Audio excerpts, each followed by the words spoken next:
NTV, turning on your world.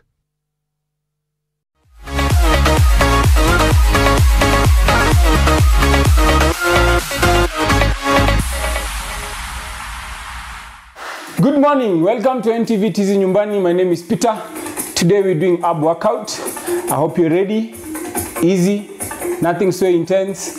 Everything that a beginner, an intermediate and an advanced can do. Okay, we're going to work out today based on counts. So we're doing reps, high reps for advanced, for intermediate and the beginners. We're going to go on a low rep. So to warm up, tunafanya vitu tofauti leo. So even for our warm up, we start in here. So start calling. You see how I fold my knees? Apple. Just call. Ita. This is basically what I'm doing. Ita. So we're starting on the side. 5, 4, 3, 2, ita mbele. 1, 2, 3, 4, 5. Ita juu. 1, 2, 3, 4. Back to the side again. 1, 5 count. 2, 3, 4, 5. To the center.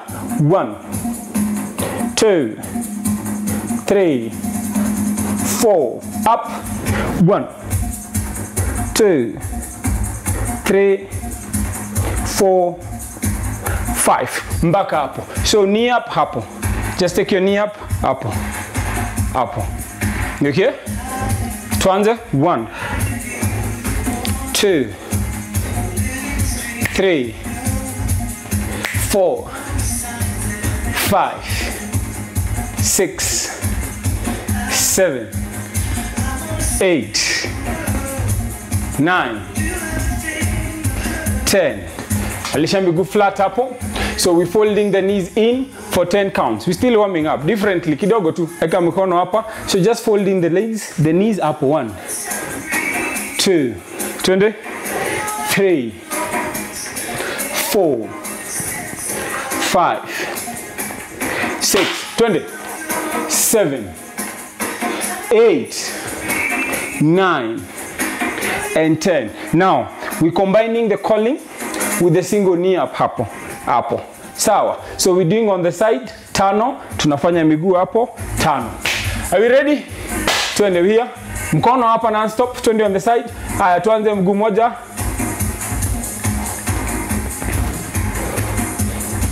Ita. Hapo.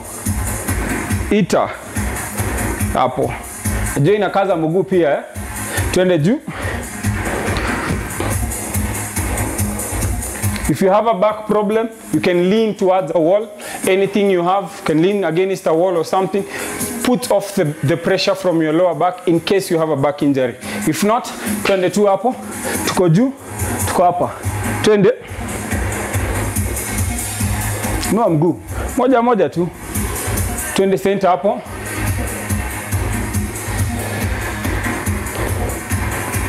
Haya, katikati. 1, 2, 3, 20, 4, 5. Like I said, remember, if you have an injury, go next to a wall or your couch or anything, lie on that wall, at least your whole back on the wall, then just do the same workout. Sawa sawa? Takes off the pressure from your back in case you might be having a back injury. 4 more, twende kazi. 3 more. 2 more. Last one. Up. Perfect. Eka mikono hapo. Are we okay? Open up the legs aside kidogo. So tuende hapo. 1, 2, 3, 4. Twende.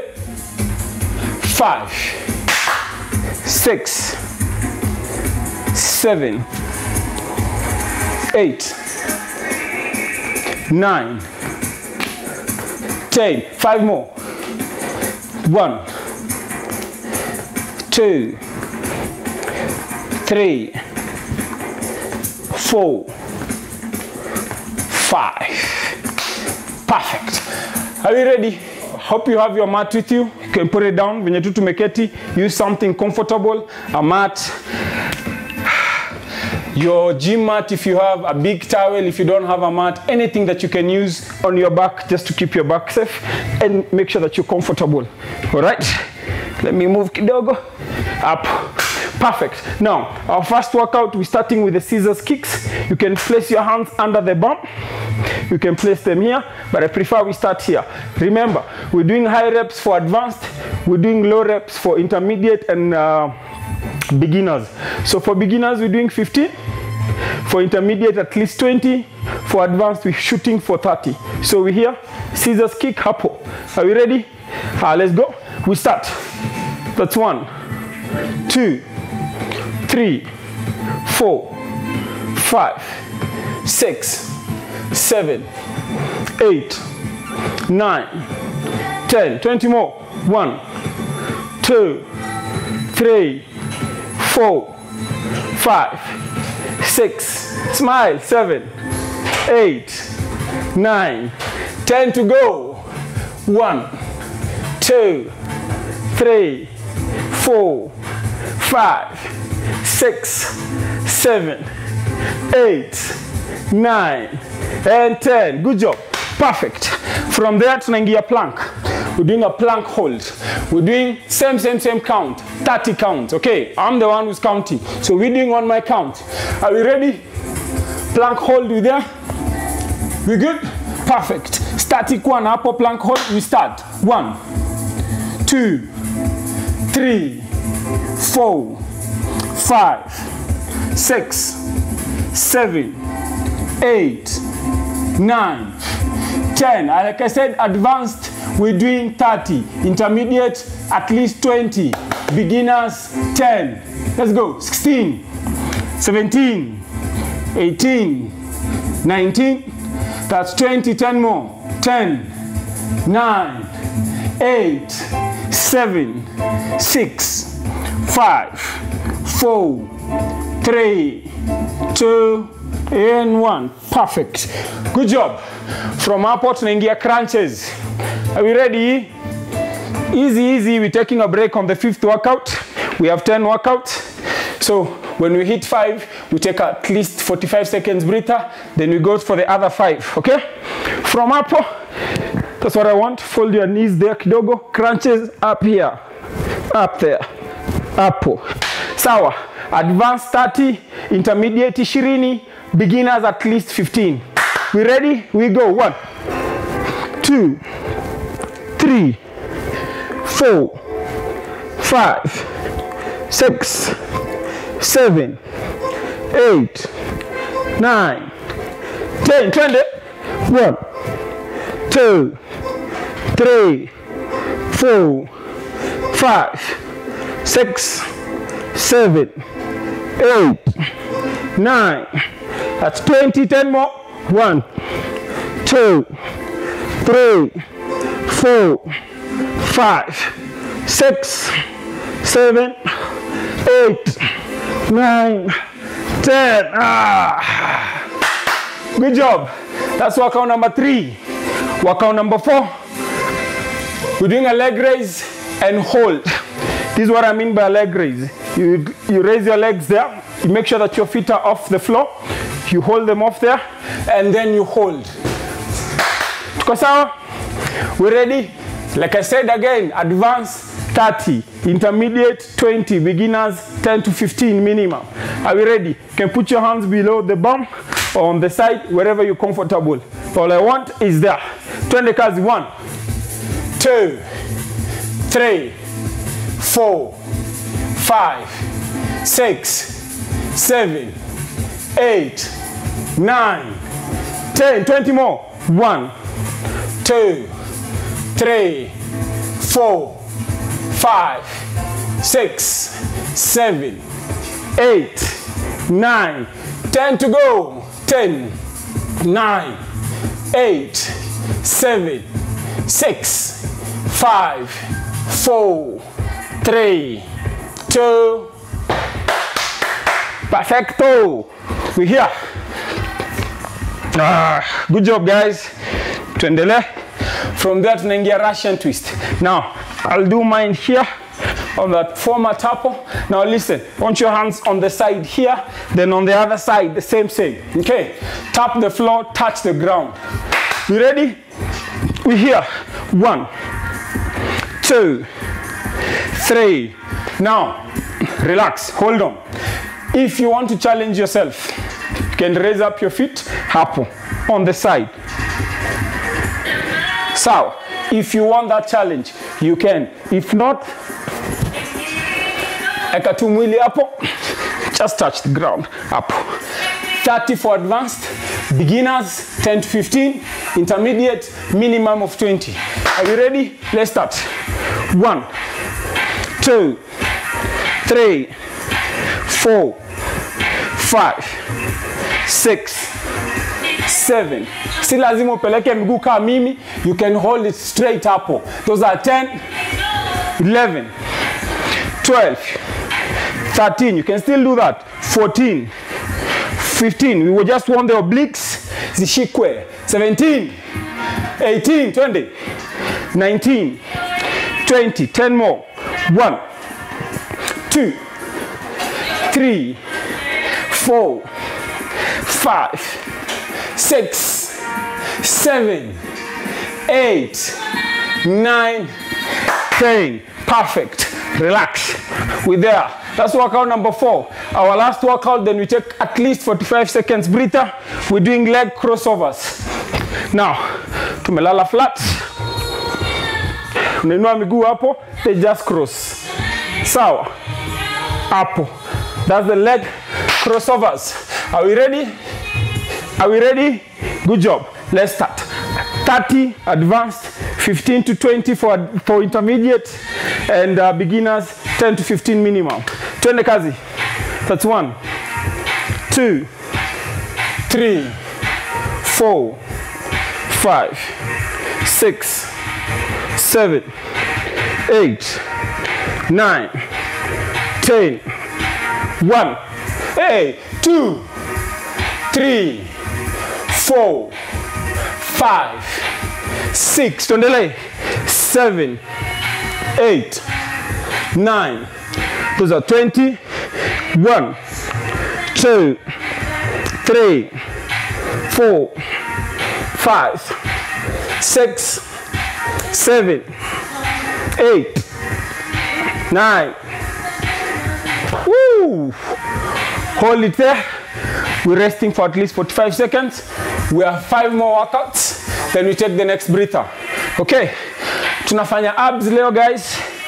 Your upper, lower, abdomen, then also the obliques on the side. Good job. So far, so good. If you just join us, get yourself warmed up a bit for a minute. Then you can join in for an ab workout. Relax. You can stretch. You can stretch up. You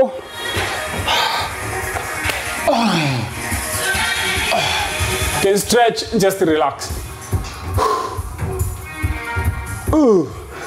Maybe pause up. Good job.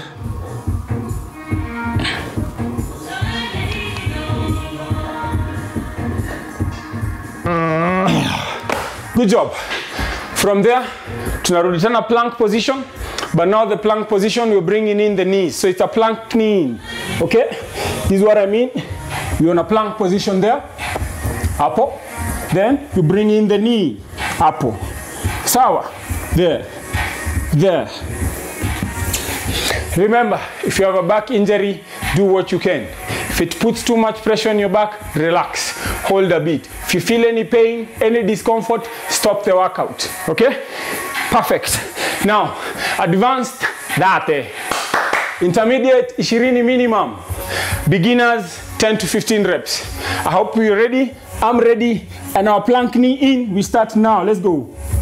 That's 1, 2, 3, 4, 5, 20, 6, 7, 8, 9. That's the easiest, guys. Those are 10. Let's go. 1, 2, 3, 4, 5, 6, 7, 8, 9, 10. 10 to go. 10, 9, 8, 7, 6, 5, 4, 3, 2, 1. Superb. Good job. From there, tunaingia toe taps. Are we okay? Hello. Good job, guys. Hiyo tumbo leo, you need to strengthen the core. Very important. So I want you to put your legs there. You can fold in the legs a bit. Mikono hapa nyuma kwa kichwa. Then you raise your upper body. You touch your toes. Up, up, up. Are we ready? Advanced. We're pushing still for 30. Intermediate, 20 should sound very okay for you. For beginners, 10 to 15 should be reasonable. All right? So with that, squat, sawa. Then touch the toes there. 1, 3, 4, 5, 6, 7, 8, 9, 10. 20. 1, 2, 3, 4, 5, 6, 7, 8, 9. Those are 20. 10 more. 1. Push it. 2, 3, 4, 5, 6, 7, 8, 9, 10. Woo! Good job. From hapo tunaingia mountain climbers. Usual, your ordinary, your kawaida, your conventional mountain climber. All right? We're here. Apple. Sawa? 30 for advanced, 20 for intermediate, 10 to 15 for beginners. That's our reps for the whole workout today. Are you ready? Twende kazi. We're here. The more the speed, the higher the intensity. So 5, 6, 7, 8, 9, 10. 1, 2, 3, 4, 5, 6, 7, 8, 9. Those are 20. 1, 2, 3, 4, 5, 6, 7, 8, 9, 30. Perfecto. Good job. Now, we're doing the same workout. For the second set, I want you to try this workout at home with your own pace, no hurry. At least do 4 sets. Sawa. Time might not allow us to do till 4, but try do it till the 4th set. Now, we're here. I'm cutting it down. Because of time, I'm cutting it down. We are all targeting 20. Sawa. We're starting with the plank. Plank hold. Let's start with the plank hold. You ready? Up. 1 to 21. 2, 3, 4, 5, 6, 7, 8, 9, 10, 10, 9, 8, 7, 6, 5, 4, 3, 2, and 1. From there, tunaingia scissors.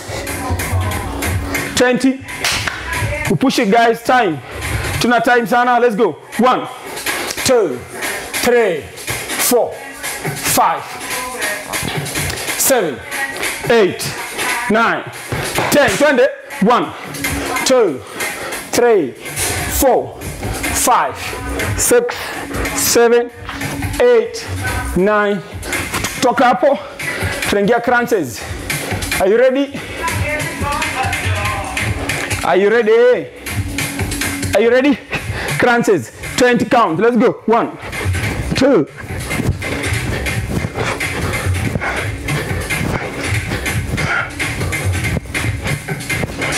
Those are 10. Those are 5, 4, 3, 2, and 1. Leg raise and hold. Are you okay? Up. Leg raise and hold. If you have a back injury, you can put your arms underneath your bum. Up. I'm under the lower back kidogo up. Then you raise it up. Sawa? You ready? 20 counts. Let's go.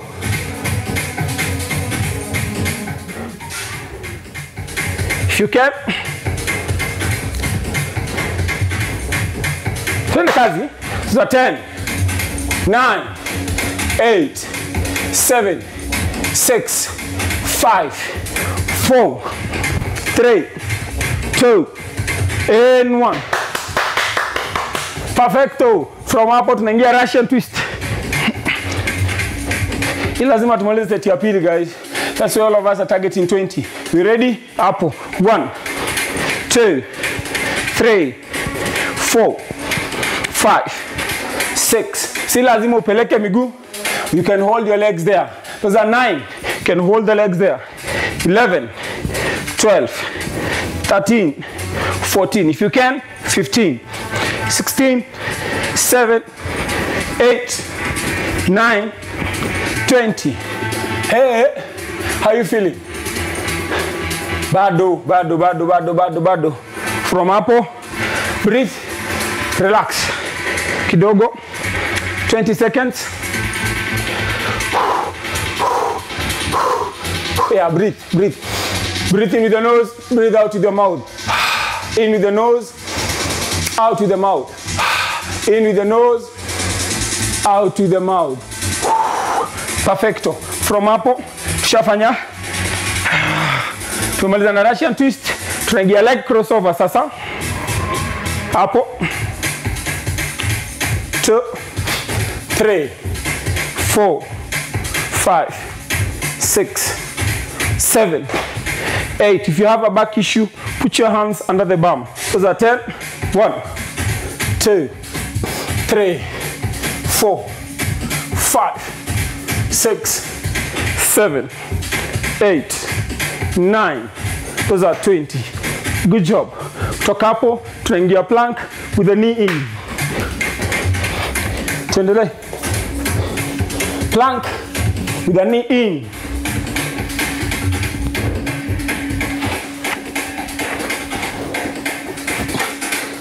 Are you ready? I'm ready. Plank, knee in. 20 counts. Let's go. 1, 2, 3. Usinue bamba muko. Kaya hapo flat. Those are 5, 6, 7, 8, 9, 10. 10 to go. 1, 2, 3, 4, 5, 6, 7, 8, 9, 10. Woo! Toka hapo tunaingia toe touch. Sawa. We elevate the legs up. Tunaguza vidole. Toka hapo tuingia mountain climbers. Then sit up with a jab. Tumalize second round. Are you ready? Toe touch. I'm there. We go hapo. So I want you to use your upper body to come up. Touch those toes. Sawa. Hapo. Be ready? Let's go. 1, 2, 3, 4, 5, 20, 6, 7, 8, 9, 10, 20, 9, 8, 7, 6, 5, 4, 3, 2, 1. Feels good. Indeed. Toka hapo tunaingia mountain climbers. Hizi tunachapa 30. Hizi hakuna mbao. Are you okay? Twende kazi. Mountain climbers We're there. Let's go. 1, 2, 3, 4, 5, 6, 7, 8, 9, 10. 1, 2, 3, 4, 5, 6, 7, 8, 9. Those are 20. 10 more. 10, 9, 8, 7, 6, 5, 4, 3, 2, 1. Woo! Last workout. We're doing a sit-up with a side, with a jab. Now, if you have someone to hold your feet, let them hold your feet for you. If you don't have, if you have a couch, kama uko bedsitter, kuna kitanda hapo ama anything iko chini, unaweza kaa vidole ndani ya miguu, ikushike. Perfecto. That's the idea, okay? Now, I'm using my couch. I'm there. We ready? 20 count. Let's go. 1, 2, 3, 4, 5, 6, 7, 8, 9, 10. 1, 2, 3, 4, 5,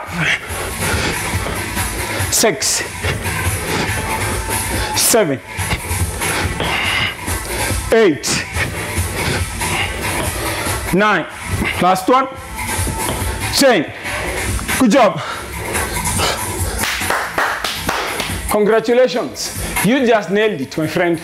You just nailed it. Now remember, on our next workout, I need you to get these 2 bottles and have them with you. Fill them with water. 500 ml water bottle. This, mbili peke yake. Have them with you. On our next session, we'll be doing an upper body workout using those 2 bottles, okay? Fill them with water and have them ready. Let's do a stretch and we go on with our morning. Tuanze hapo. Just breathe.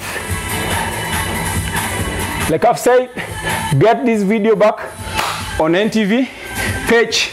Ensure you repeat the same ab workout 4 sets. 4 sets meaning advanced, we're doing 30 reps for each workout. There are only 10 workouts. Intermediate, we're doing 15 reps. We're still stretching, I'm talking, tuendele. Intermediate, we're doing 15 reps.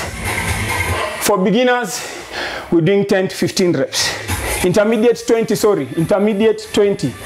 With there.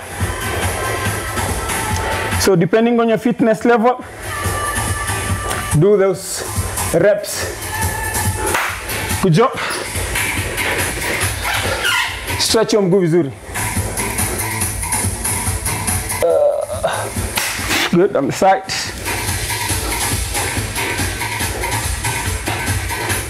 Thank you for all those who are communicating back for your feedbacks. We appreciate the love, the positive criticism. That's how we grow, guys. We appreciate that. Still feedback. And thank you for staying tuned to NTV. Tizi Nyumbani. Join Eve for another session tomorrow morning. Twende hapa, we still stretching. Shrug your shoulders mbele. Shrug them back. Perfect. Thank you so much for staying tuned. So now we breathe in, breathe out, okay? Breathe in and out. Last one, breathe in and out. God bless. Stay tuned to NTV Tizi Nyumbani, courtesy of NTV. Bye.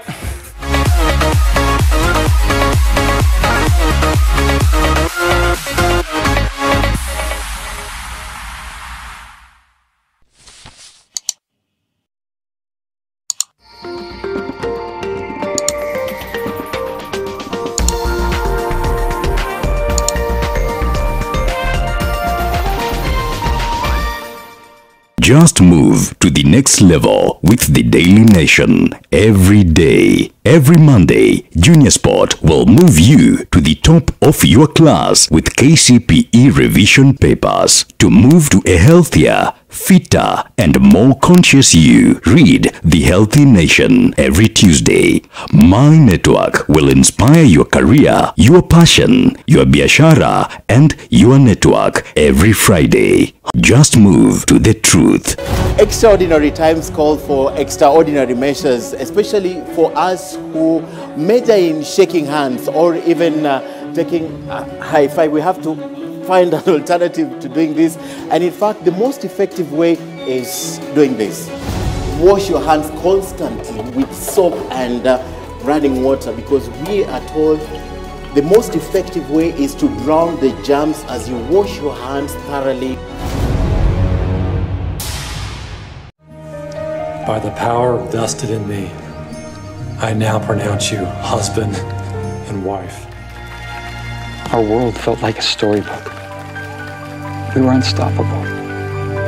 She never wavered from the vow she made to me on our wedding day. I wish I could say the same. The greatest gift a father can give his children is to love their mother. I'm saying that I never loved you. I'm always going to have to live with the guilt of what I've done to my family and the shame. Heaviness and a burning inside, it could be heartburn. Indigestion and heartburn? Eno gets to work in 6 seconds and works on the 6 symptoms of heartburn so you can keep living life non-stop. Eno, fight heartburn and indigestion fast.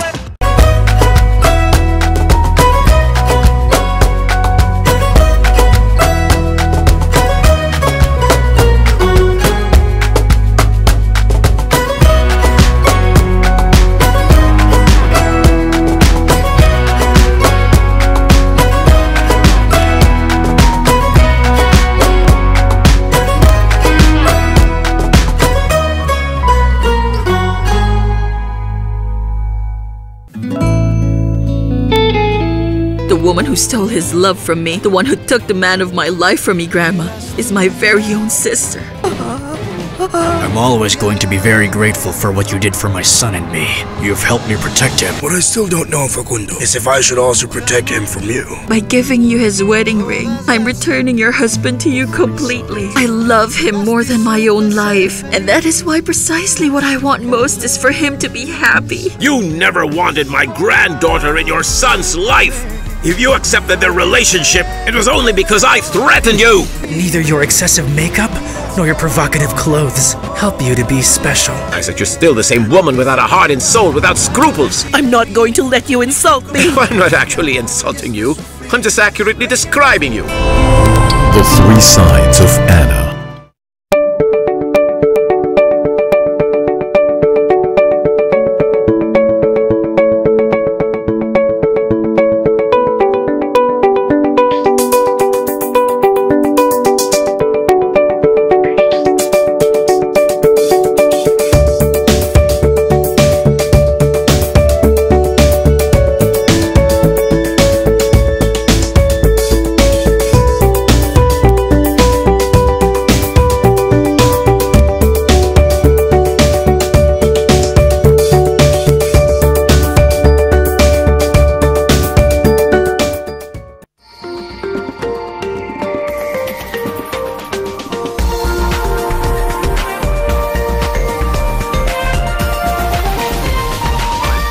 This is NTV.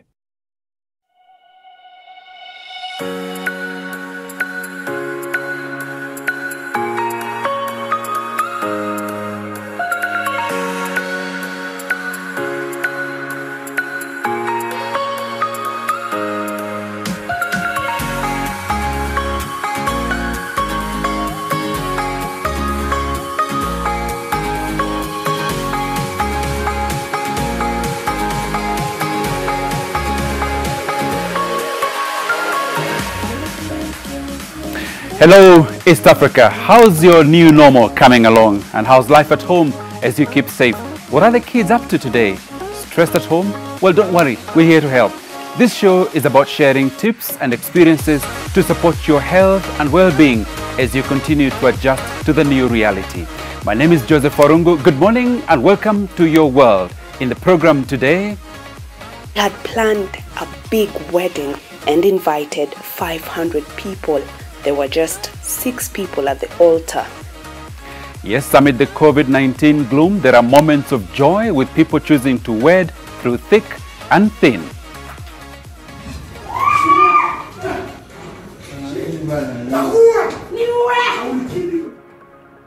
Reports of domestic violence have surged globally in the wake of massive lockdowns imposed to contain the spread of COVID-19.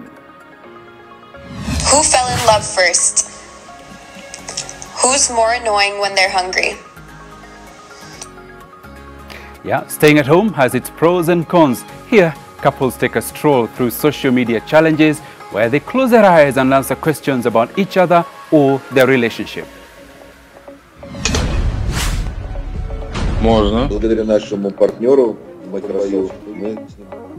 Renowned Russian filmmaker made a film through Zoom, Skype, and any other online video platform you can think of.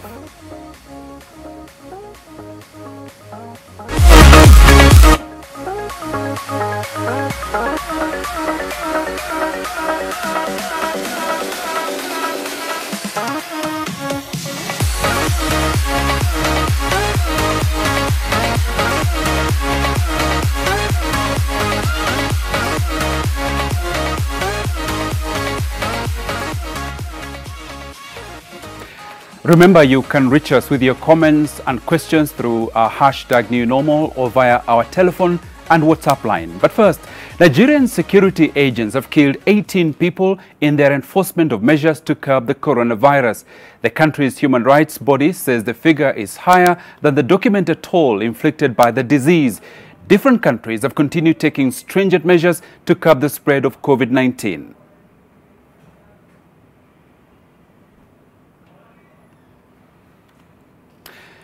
Now, as we find pictures for you on that story, now imagine planning your wedding and while expecting the whole clan and loved ones to attend, only the two of you show up to be wedded in an empty church with just your witnesses. This was the story of Francis and Veronica Gitonga from Nyandarua County, whose unique wedding sparked a social media frenzy that love can still be celebrated even in the midst of this global pandemic.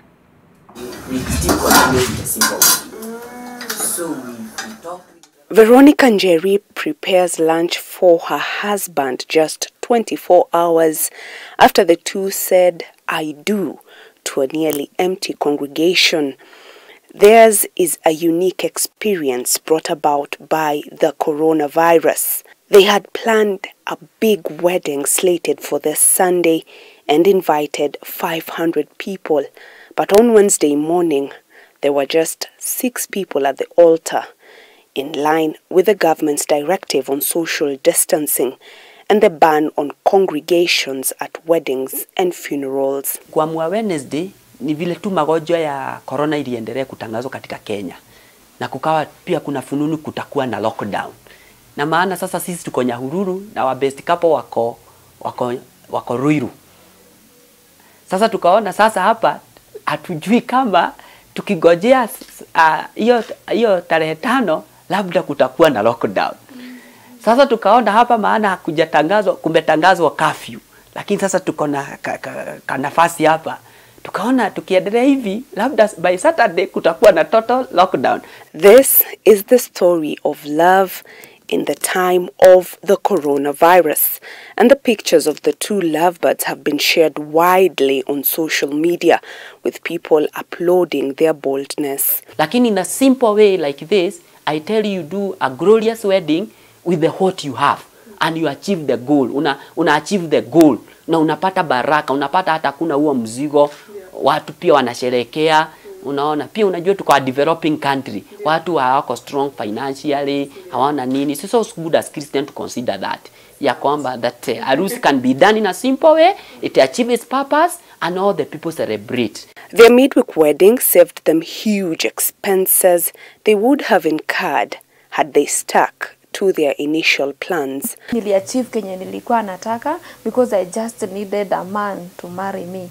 So, and a man who will love me. I just needed those, despite having those others, flower girls and that bridal party, what is most required is a man to marry me.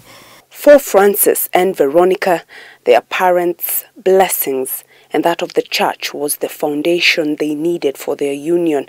They have had to cancel their honeymoon plans as well, but hopefully, when the corona storm subsides, they shall host a reception for the guests who missed their big day.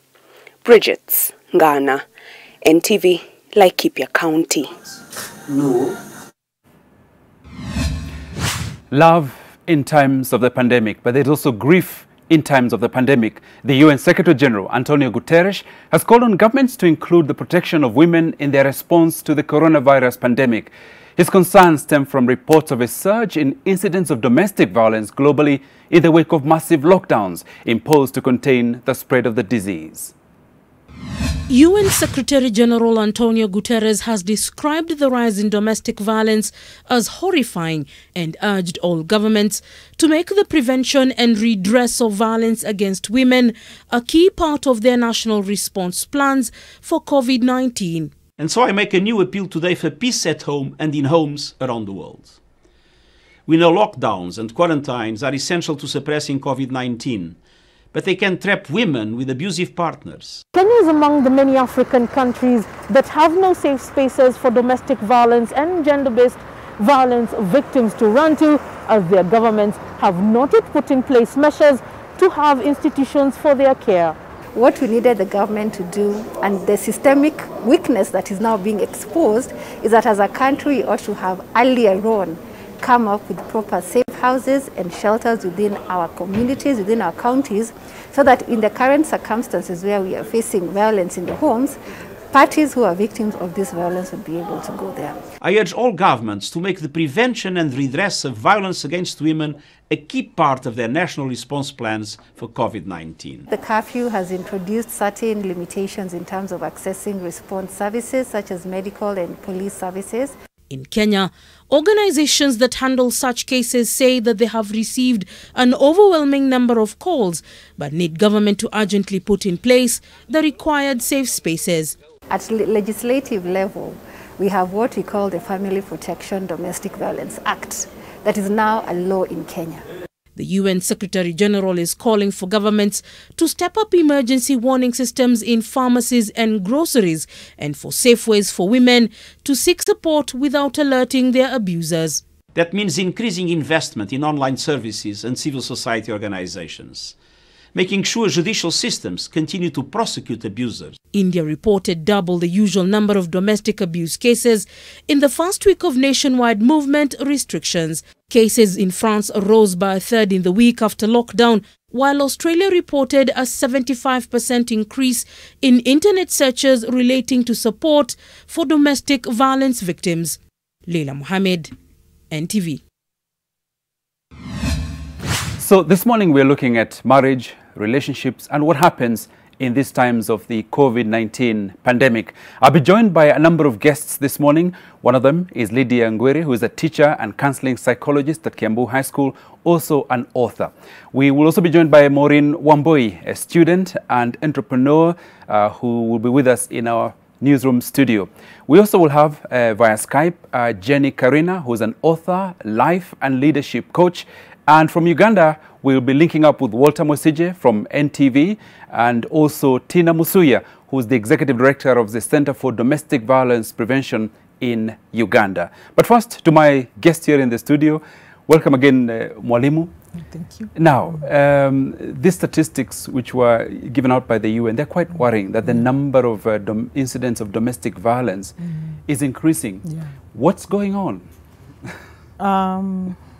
Good morning, viewers. I think with lockdown in some areas, and some areas like in Kenya, we have the curfew, and then we have the not moving out of the house.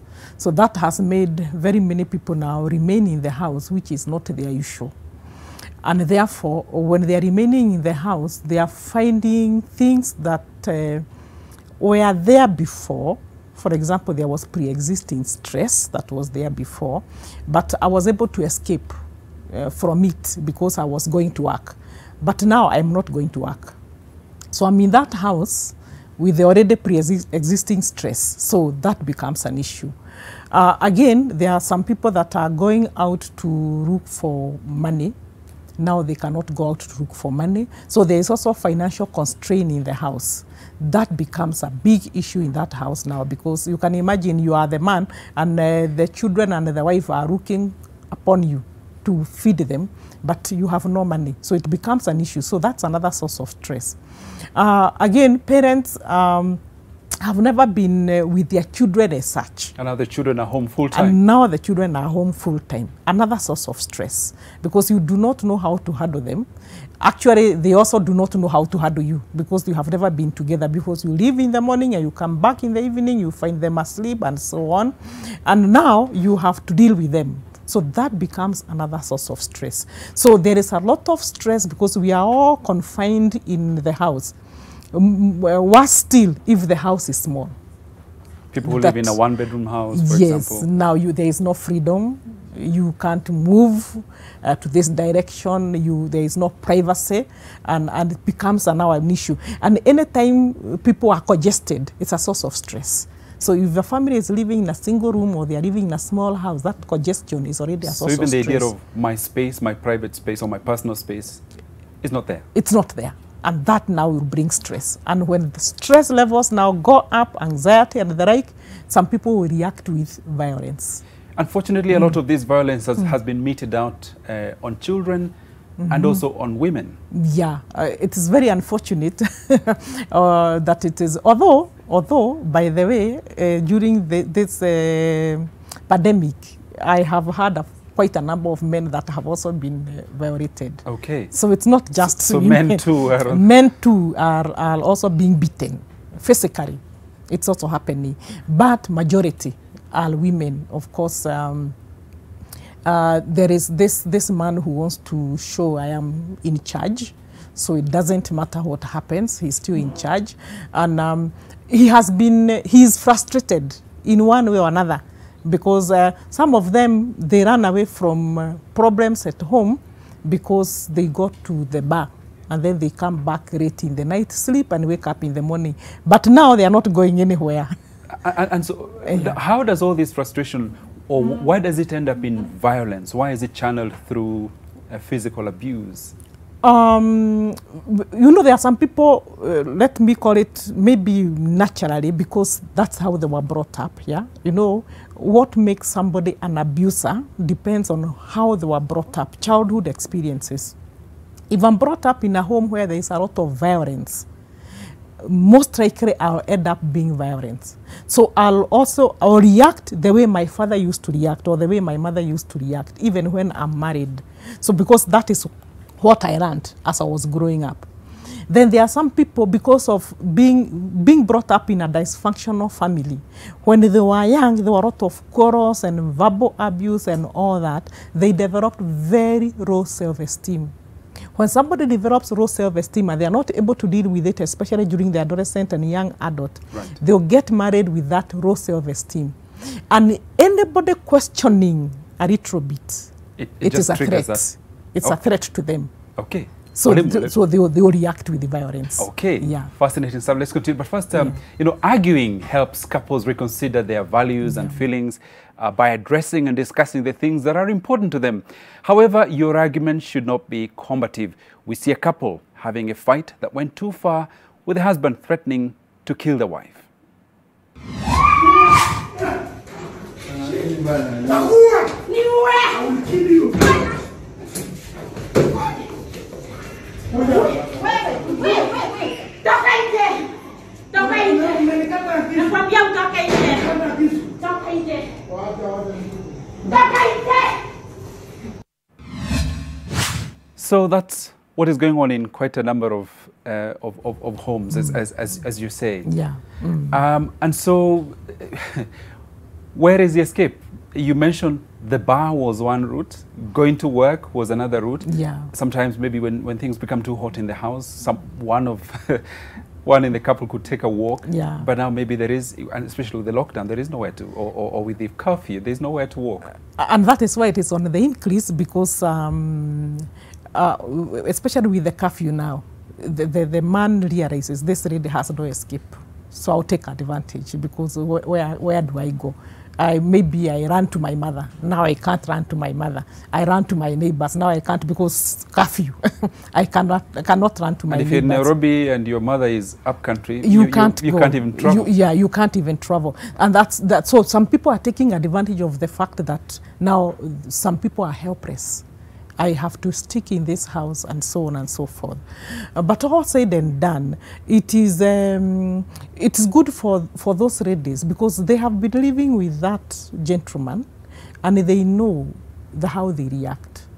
And now they can see the stress level. So it is good to notice the signs and take some kind of action early enough before it happens.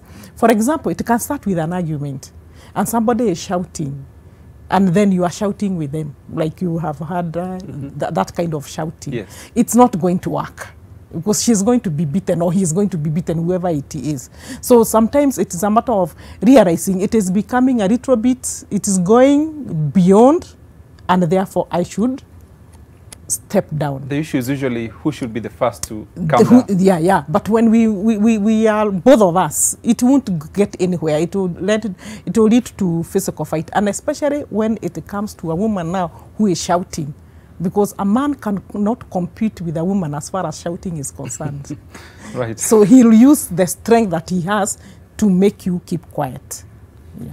What happens to children in this kind of environment? Wow, that is where the problem is, because, and that's what I'm dealing with right now. Children that are really affected by what is happening at home. Most of them have even started panic attacks, because I see my father get in, and it is like, it is all gone. And there are some children that are telling me that they just look at his face as he's entering the door, and they can tell that is a face of violence. And they start that anxiety.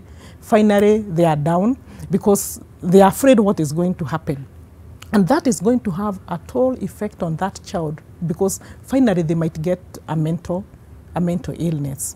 Others are so disturbed to an extent that they are not sleeping.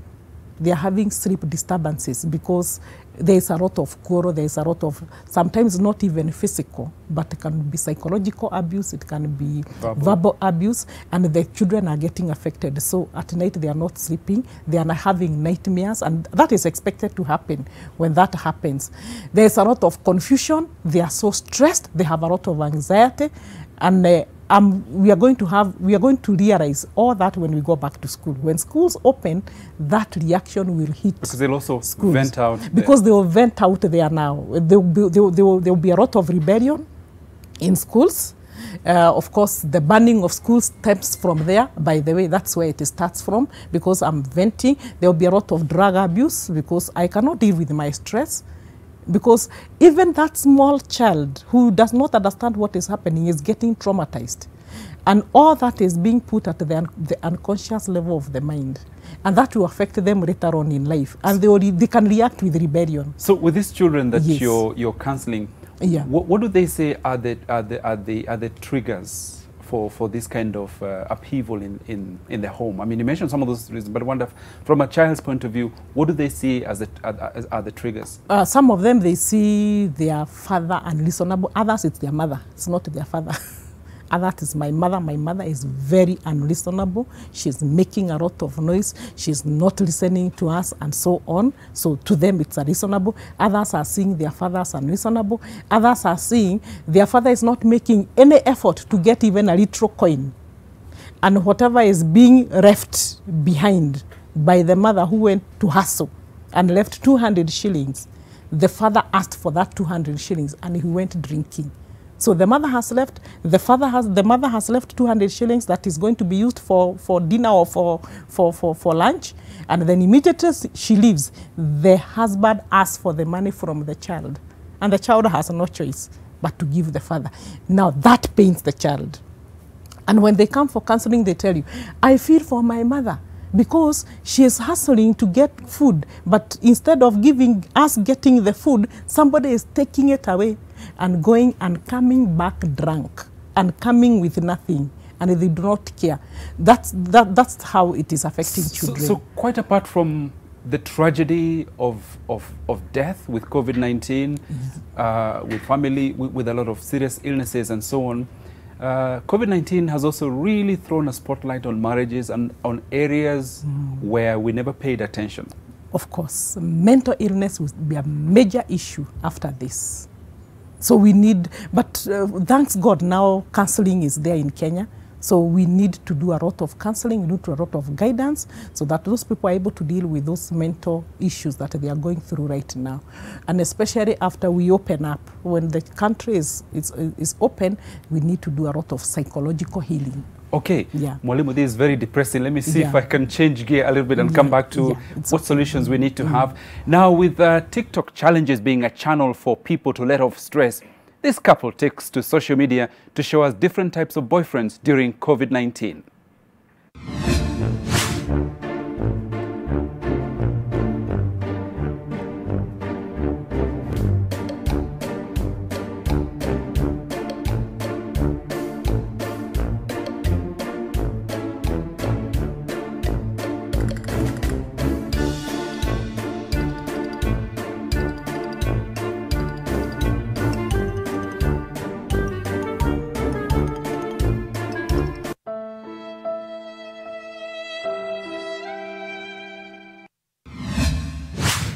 Okay, now let me bring in my second guest, who is Maureen Wambui. She is a university student, an entrepreneur, and a person in a relationship. Maureen, good morning. Welcome to Your World.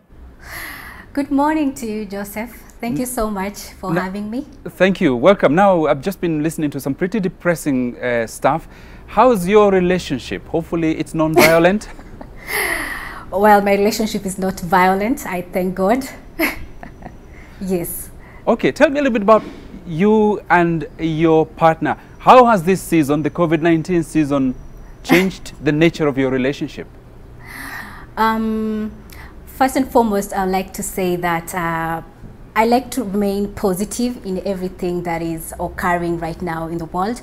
And I believe as Kenyans that we got what it takes to survive this coronavirus, and that we need to remember that tough times don't last, but tough people do. And I must say, coronavirus has redefined life in general, and the dating aspect has not been left behind. And I can say that there are things we need to do adjustments to, especially when it comes to your significant other.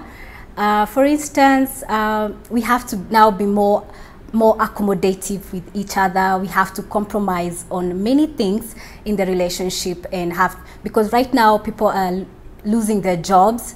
There's so much emotions going on, fear, tension of what is happening, and then we don't know what expectations our significant other is having. So right now I'm doing my best to communicate with my boyfriend and find ways that we can channel our intimacy and be able to be on the same ground.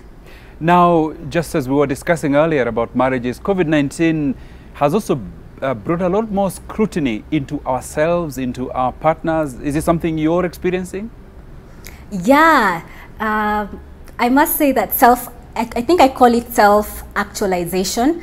To be honest, Joseph, at this point, coronavirus, like I said, it's causing a lot of fear and a lot of worry and a lot of anxiety that sometimes it's not easy to control. So the best thing right now is someone to come together as themselves and ask themselves, what do I want to be? Who do I want to be at the end of this coronavirus? Am I going to be the same person that I was before? Am I going to still maintain the same lifestyle? Are we going to be having the same kind of friends? Are we going to have the same budget? Are we going to have the same goals, have the same visions?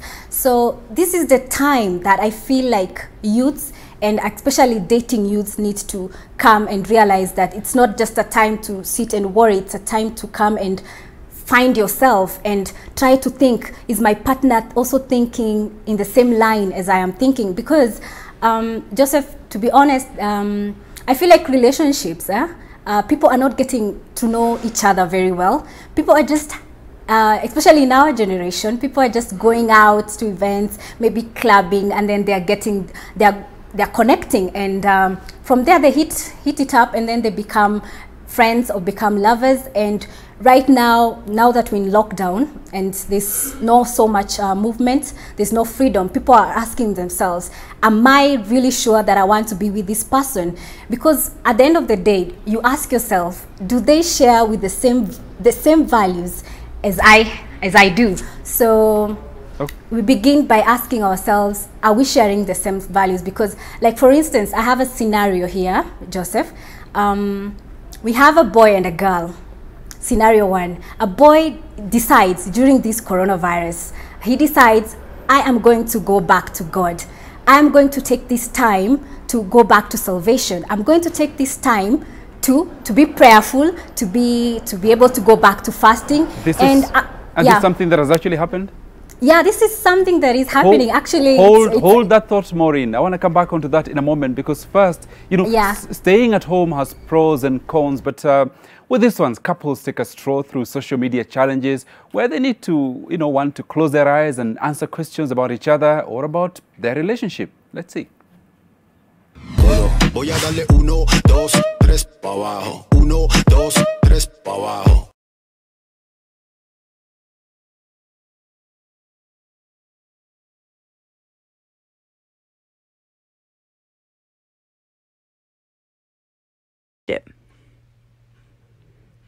Who makes the food in the relationship? Who's the most talented? Who's the most adventurous in the relationship? Who spends the most money in the relationship? Who fell in love first? Who takes care of the other when drunk? Who has better hygiene? Yep. Who's the most fun in the relationship? Who makes the food in the relationship? Wow, I make all the food, I wash the babies, I do all the cleaning. Molly, you were laughing at this. An interesting way to bring couples together. Yeah, it's an interesting, a very interesting way to bring them together, but it can also bring quarrels. Oh, really? After that. How now? After you have said, I'm the one who does this, and I have seen you pointed at me, and I'm not happy about it. Okay. That it depending on the individual. Because it's part of communication in marriage, yes, or in a relationship. Yeah. So depending on individuals, because to them it is fun, but it might be somebody does not see it as fun. He participated, but it's not fun for him. So it can also bring problems. Okay. Yeah. So Maureen, you give me an example of a couple that have not had an easy time in this COVID-19. Yes, Joseph, I was telling you of a couple that I know, but I'm going to use boy and girl in this scenario. So boy tells girl, I have decided during this situation that we are in, it's very uncertain, I'm worried, I'm anxious, I want to go back to my maker. I want to go back on my knees. I want to go back to fasting and praying, and I want to also change my lifestyle. So there's no more drinking in this house, and so and to add sugar, or I don't know if it's salt on this in this food. I don't know. The boy tells the girl there's no sexual intimacy. So Joseph, my question is, I asked the girl. The girl was like, "What am I supposed to do?" Like, this person has decided to change in a way that I don't think I'm ready to change. This person has decided to follow a path that I'm not even sure that I'm going to be able to follow. So it's creating a kind of confusion, fear, and also a low self-esteem, because you're like, should I be the same as my partner? Should I follow these values? And I think my advice to her was, I think sometimes in our relationships, we need to really compromise, and we need to accommodate our person's values, because what will she do at this point? She can't go to another house. She can't leave her boyfriend just because he decided that this is the path he needs to follow. So I believe that it's a very weird situation, but I think with just communication, they got it right. Okay, thanks, Maureen. There'll be more on that in a moment. But first of all, let's look at your feedback. This is what you've been saying to us through #NewNormal and on our WhatsApp line. Comment here from Kwach Patrick, working out from Tuala, okay? And another one here from Boniface Amalemba, mazoezi poa sana. This is in reference to our 6:30 to 7 a.m. daily workout routine with professional trainers. Thank you very much indeed. Edwin Nyaribo, practicing from home. That's what you're doing at the moment. Aya, sante sana. And then this is from wanatudanganya tu corona hakuna. Is that really your okay? When tuko single tuna comment wapi? Tuna comment hapa tu. You're also very welcome. Dickens Nyakongo, well, I'll say that it's made it stronger, made the relationship stronger, because we've seen how strongly we can support each other during such challenging period. The lockdown and workout from home measures also left us with more time to maintain constant communication. Thank you, Dickens. Let me see if there's any more. Okay. And remember, this is what we've been asking you. Has the corona pandemic made your relationship better or worse? And why? Has the corona pandemic made your relationship better or worse? And why? Okay, this is what you're saying to us. Actually, it has improved by 78%. So you'd be thanking COVID for that, Lydia. Okay, asante sana. Priscilla, we know that when my boyfriend was locked down outside Nairobi for all those days, I've been alone in the house. I don't know whether we are still dating or not. Corona has just confused my relationship. Maybe you are Zoom dating, virtual dating, I don't know. Ringo Bobakar, much worse because I'm locked at work. I can't meet my daughter and wife. I'm in Kitui. My family is in Kakamega. My wife works there. I can't go through those barriers. We feel your pain, Ringo. And Mabel Omondi, well, what God has put together, let not man put apart. Corona has obeyed God, putting couples together, not apart. So you say it's an opportunity. And Mary Menyamvula, better he comes home early. That way we have enough time to bond as a family, especially with his little ones. So yeah, quite a few people will be celebrating the fact that men who spend a lot of time outside in the bars can now be found, can be seen during normal daylight. Some interesting thoughts there in terms of, you know, this Molimo. I'll come back to you in a second just to explore that. But first, let's take a short break. We'll be right back.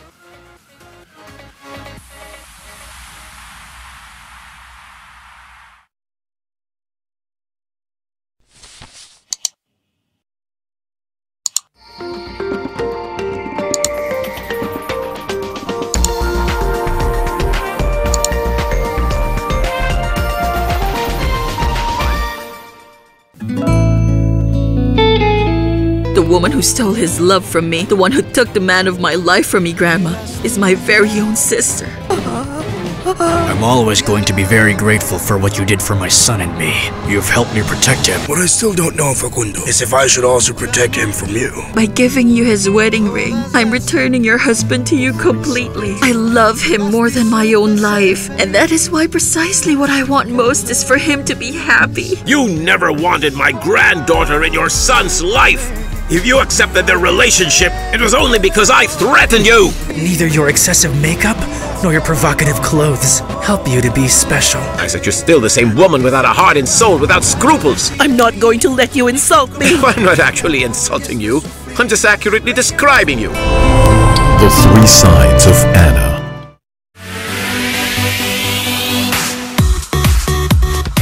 You spoke, we listened, and now every weekday at 6:30 a.m. you can join Evelyn and Peter to get your daily fitness fix. Some body exercises and some dancing, while at each you could even lose some weight. Get moving, we guarantee you will love it. By the power vested in me, I now pronounce you husband and wife. Our world felt like a storybook. We were unstoppable. She never wavered from the vow she made to me on our wedding day. I wish I could say the same. The greatest gift a father can give his children is to love their mother. I'm saying that I never loved you. I'm always going to have to live with the guilt of what I've done to my family and the shame. Heaviness and a burning inside, it could be heartburn. Indigestion and heartburn? Eno gets to work in 6 seconds and works on the 6 symptoms of heartburn so you can keep living life non-stop. Eno, fight heartburn and indigestion fast.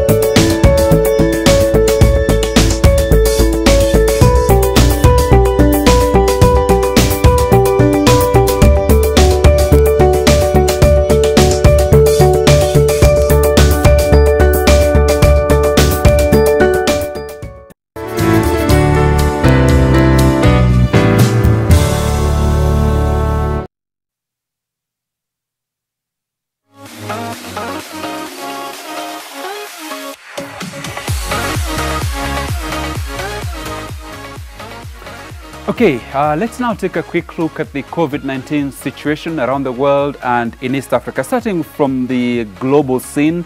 As at this moment, there are 3,646,104 people who've been confirmed positive for COVID-19 around the world.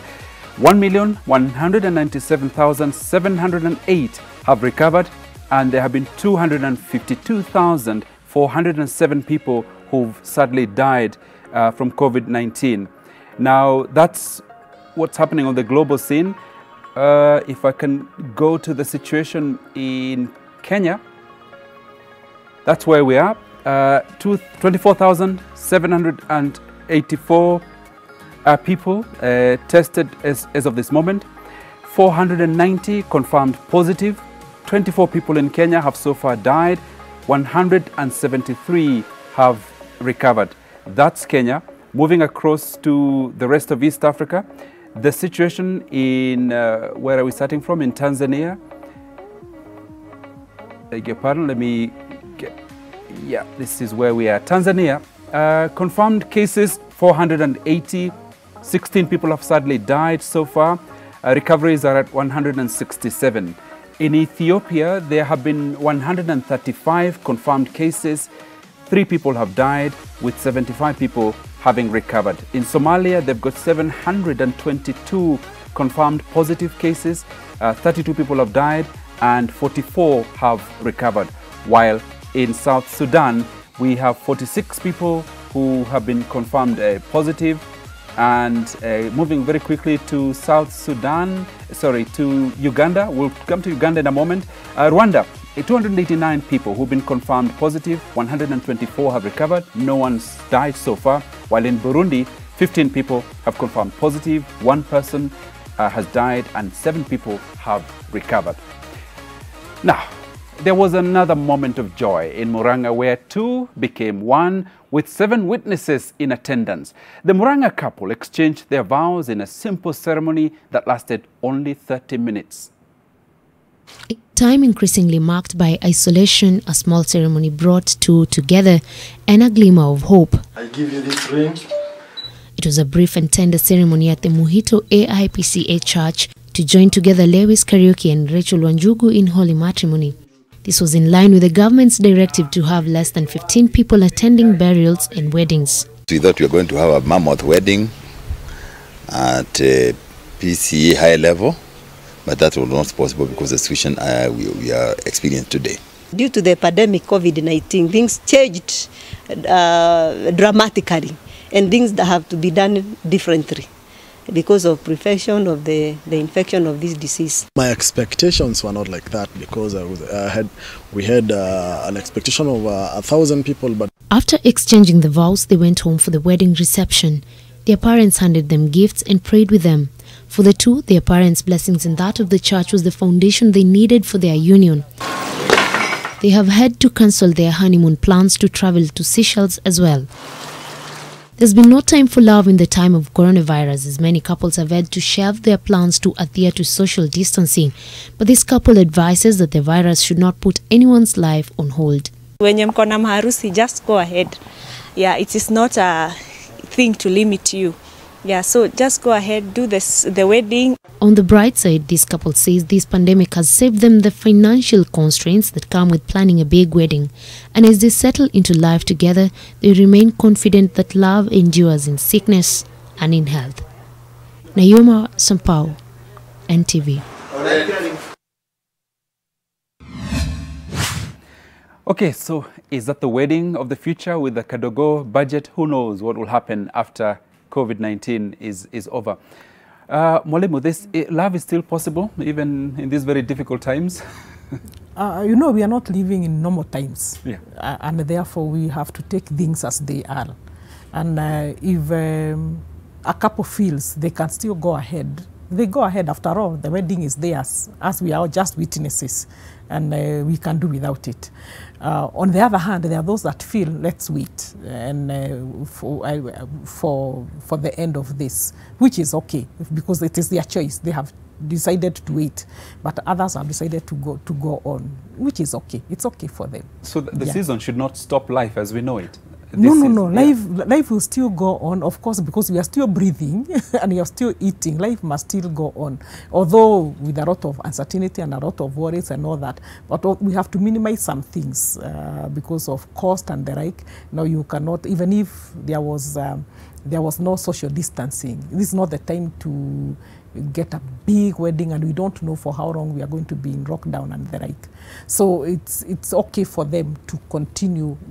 Life continues. They will do the reception if they want later after this. They will go for honeymoon if they want after this. So it's okay.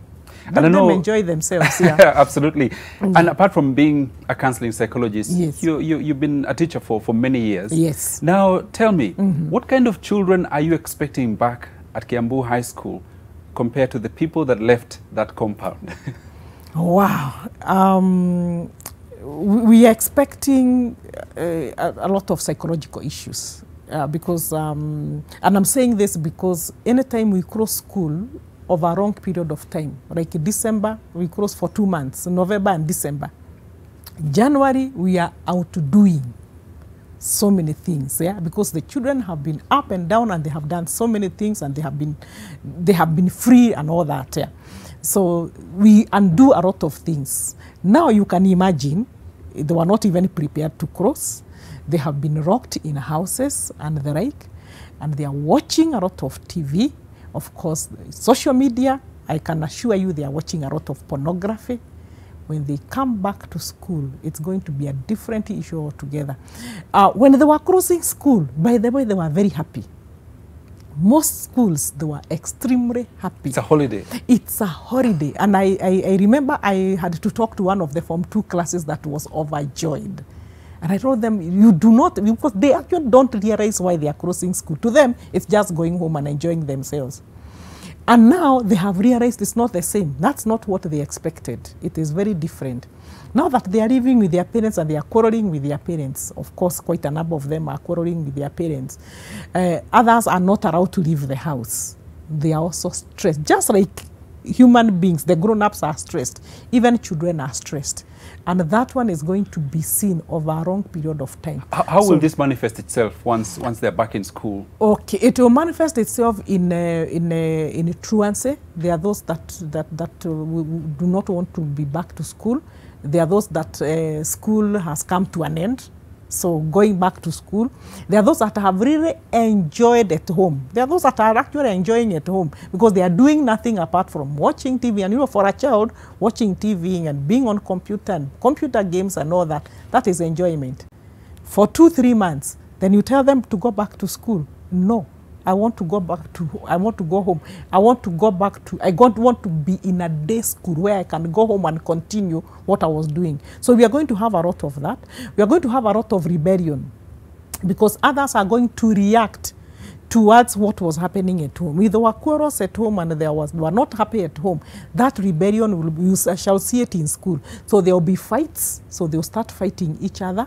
There will be a lot of drug abuse. They will try their best to get drugs into school, and they always do, as much as we will check and all that. And testing the authority of the school. Of course. Then they are going to question our authority as much as possible. Of course, now they are questioning the authority of the parent. So who are you as a teacher? They are going to question our authority. Of course, they are already in that stage of questioning authority. Now it's going to be made worse. So what's the response to this kind of thing? Looks like we'll have a general state of depression. And No. Because we can do, counseling is there. When we do, because now I'm the counselor in the school, so I know what to expect. And we shall look for telltales, and we shall get them, then deal with it. So that, first of all, you do prevention. When they come back, do stress management. So that every child is taken through skills of stress management. And you can do that through, like us, we have family meetings. We have families in schools where I have a family, a small family in school. So I'll sit down with my family. Then we shall guide the other teachers on how to sit down with that family. We give them a guided outline of how to go about it so that they're able to express themselves. Then we also encourage them to express their emotions. What have you been going through? And actually they do, seeking individual counseling that they will be able to express. If generally they come to report their parents, and they come to the office, Madam, have come to report my parent. My parent did this and this and I'm hurting. I would like you to call my parent and tell him I was unhappy because of this and this. So quite a lot of conversations that will need to be held both with the home scenario and also at school. At school, yes. Let me come back to you in a moment. Now, Nigerian security agents have killed 18 people in their enforcement of measures to curb the coronavirus. The country's human rights body says the figure is higher than the documented toll inflicted by the disease. Different countries have continued taking stringent measures to curb the spread of COVID-19. Nigeria, which is Africa's most populous nation, has imposed a total lockdown in megacity Lagos and the capital, Abuja, and set restrictions in other regions in a bid to contain the virus.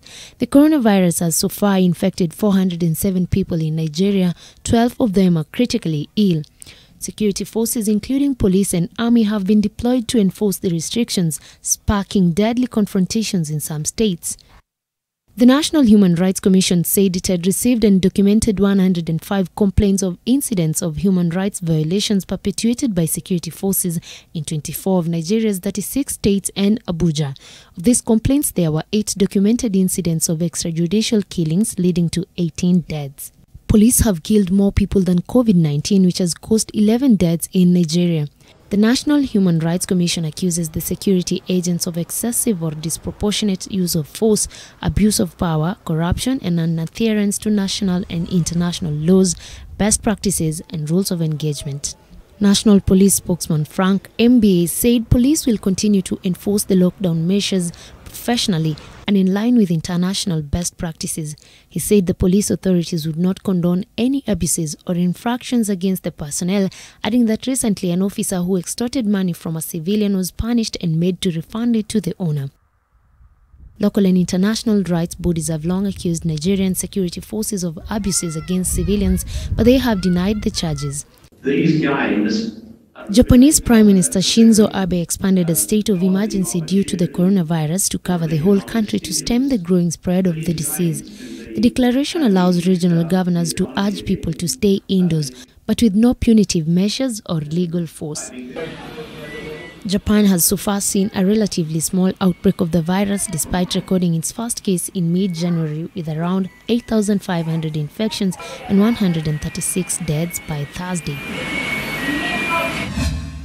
So that's the state of affairs around the world and especially in Nigeria there. Let's find out what's happening in Uganda. Walter Mwesije from NTV Uganda. Good morning. Good morning, Joseph. Give us an update. What has been happening, especially regarding COVID-19? All right, so far we have 57 confirmed cases of COVID-19, and about 56 of these are Ugandans, and about 15 are Kenyans. we probably could have more because, most of these Kenyans who, or probably would say foreigners from Tanzania and Kenya are truck drivers of recent. And we have about 2 Indian and, no, actually one Indian and 2 Chinese, and 2 people from Burundi who came in as refugees. And of course, the rest are Ugandans. Now, yesterday, we had 3 more people who recovered, making the total 55 people who have since recovered from COVID-19. We have not received or we have not had any deaths so far. We have not had anybody who has gone into critical care or probably somebody who has, who requires critical care. But yesterday, the president also, did address because, today, the 5th of May, is supposed to be the last day of the extended 21-day lockdown.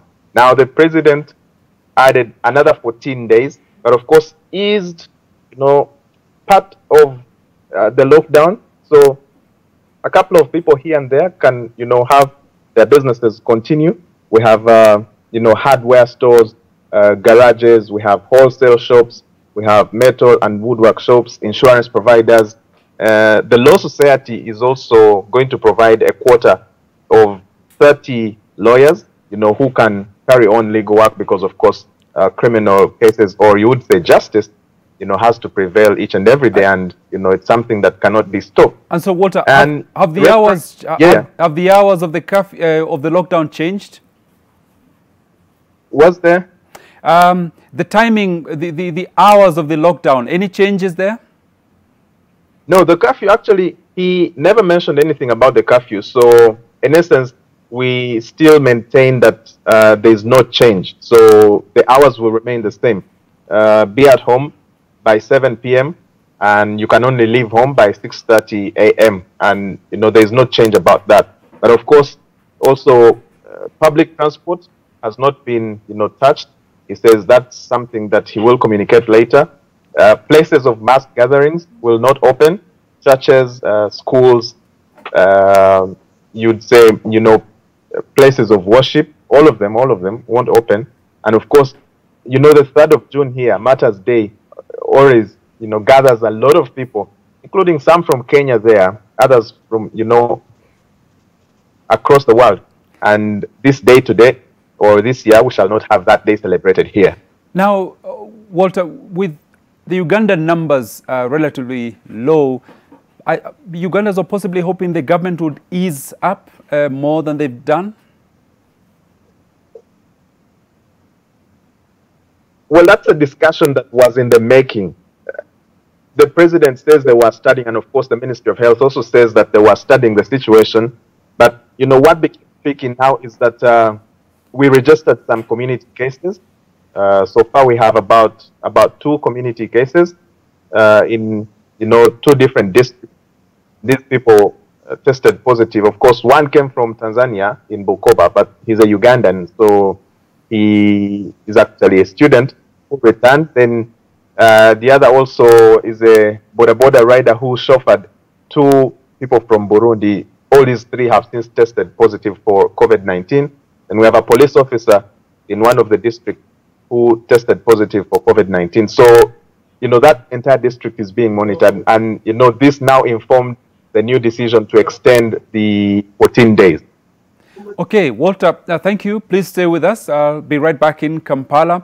But first, the COVID-19 pandemic may have led to the restriction of gatherings at social events, but that did not stop Kennedy Mureithi and Pauline Waithera from tying the knot, even with the limitation of no kissing. It also did not bar their families from joining in the celebration.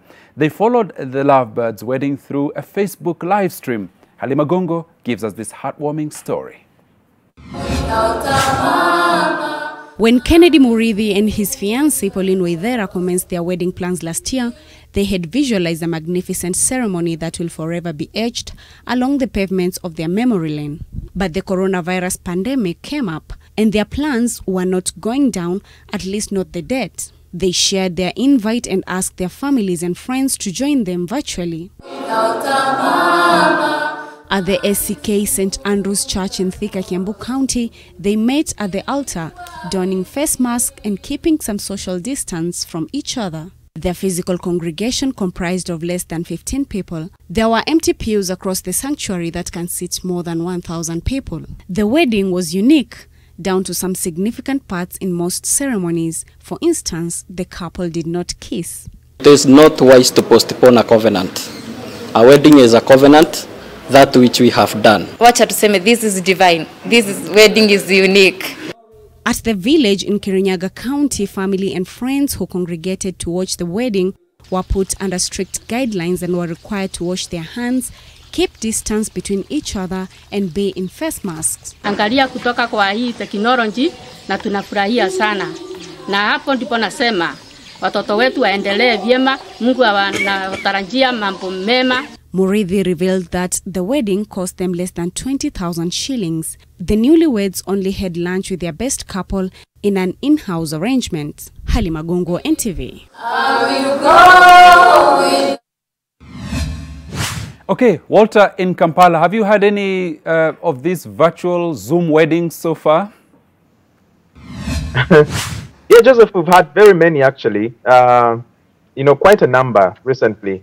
And of course, the president did term them as scientific weddings where, you only have the essential people that you really need to have. And, interestingly, one of the people who just recently got married is the son to the Archbishop here in Kampala. So, people actually utilizing the period, or they are not, stopping their plans to go on with their matrimonial celebrations. Oh, okay, Walter, thank you very much indeed for joining us this morning from Kampala. And over to you now, Jenny Karina. Good morning and welcome to your world.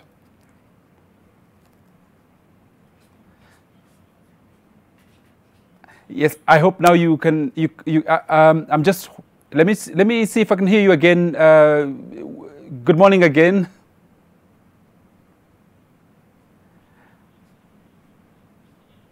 I'm really sorry. Bear with us as we try, Jenny, to fix that audio issue. But in the studio, I've still got Mwalimu here. A very interesting scenario there of people who are still determined to have a life, even when there is, all these difficulties. Yeah. But again, back to the children and resuming school post-COVID. What kind of preparations are you making for what will happen after? Once we are back to school, I'll sit down with my department and we shall look at the issues that are likely to take place. And then we come up with a program for that. So we draw up a plan for what we are going to do. Are we going to have mass guidance? Are we going to have family meetings? How do we encourage them to come for individual counseling? Of course, we have to deal with the issue of COVID completely in the counseling department, so that everybody, you put it behind and we move on with life. Okay. So that now will depend on what will have happened and at what particular point are we going back to school, because nobody knows when we don't know whether it's actually going to be this but once we are told now we are going back to school, we shall sit down and look at what measures can we take to avoid a lot of stress and the effects of the stress that was there at home. Okay, let me see what you've been saying to us on #NewNormal. These are some of your comments. Question of the day, we asked you, has the corona pandemic made your relationship or marriage better or worse, and why? Well, here's what you're saying to us. Ismail Mzee, well, COVID-19 has made me available for my family all day round for better, though my wife has more fun. She pinches a piece of me every time and laughs it out, perhaps as payback for absenteeism. Karibu nyumbani, Ismail. Okay, Betty Joseph, coronavirus has made me stranded since the person I stayed with threw my things out. Yeah, now I'm in a hotel room. Really sorry to hear that, Betty. Sad stories too. Sabina Wanjiro, my relationship with my phone is now better than Romeo and Juliet. Need I say I have become married to my bed? Aya, pole sana, Sabina. Okay, Masimuli, it's much better. My man had traveled before the travel ban, so I'm in Nairobi, he's in Central. But we talk many times every day. This has given him the opportunity to know him better appreciate his presence in my life. I miss him. Why lie? Hapo kweli sawa. Sasa Lucy Mushai, worse. I hate it when my husband is home all the time. Niweke chai, nipeleke simu, niweke charger, nataka lunch, moto. Whew, okay, we discussed those things, Otoyo. It has worsened, by the way. Right now, I'm a single father of one girl because of coronavirus. Really sorry to hear that. Omwana, Omogire, things are the same as God is in control of our situation. I can't complain, okay? Lucky for you. Lukadovic Idangasi Ambani, it has made things worse because I was to go somewhere for a job, but I can't.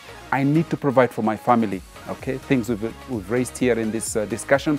Savin Dalo, mine is very enjoyable.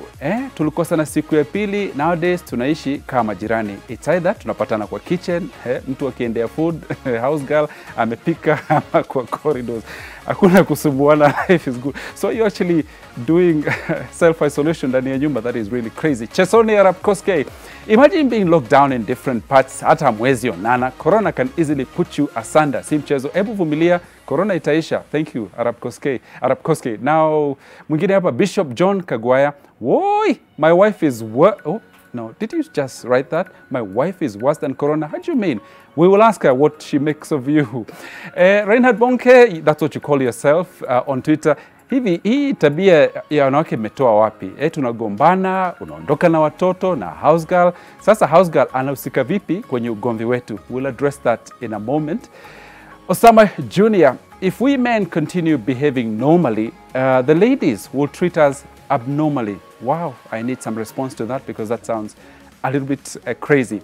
Now, Jenny, I hope I can hear you, you can hear me, we can hear one another. Good morning, but before I come back to you, let's take a short break so that I know that we can hear you properly. We'll be right back.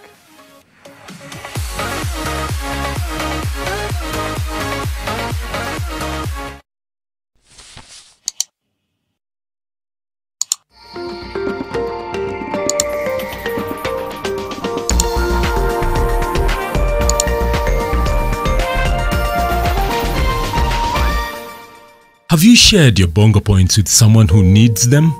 Remember to help a friend or anyone in need to buy food using your bongo points.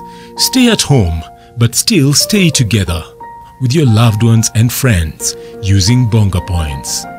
Share your story or video of how you've helped a fellow Kenyan to our FB page NTV Kenya, Twitter page at NTV Kenya, Instagram at NTV Kenya, SMS 20686 or our WhatsApp number 0745 925 002.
Let the music hit you, move you, or just make you end your day perfectly.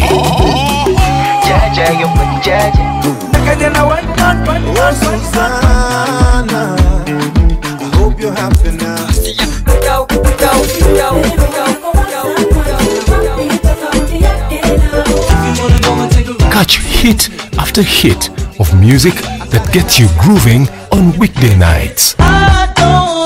Only on NTV.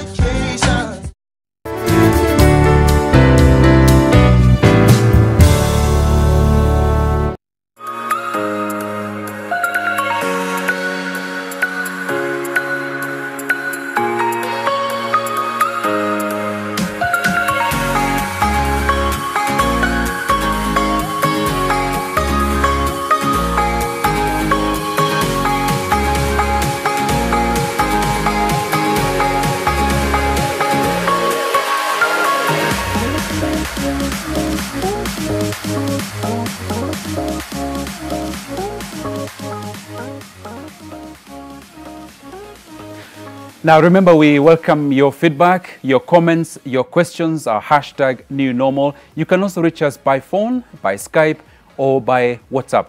And we asked you, what impact is COVID-19 having on your relationship or marriage? Has it made it better or worse? And why? We want to hear from you.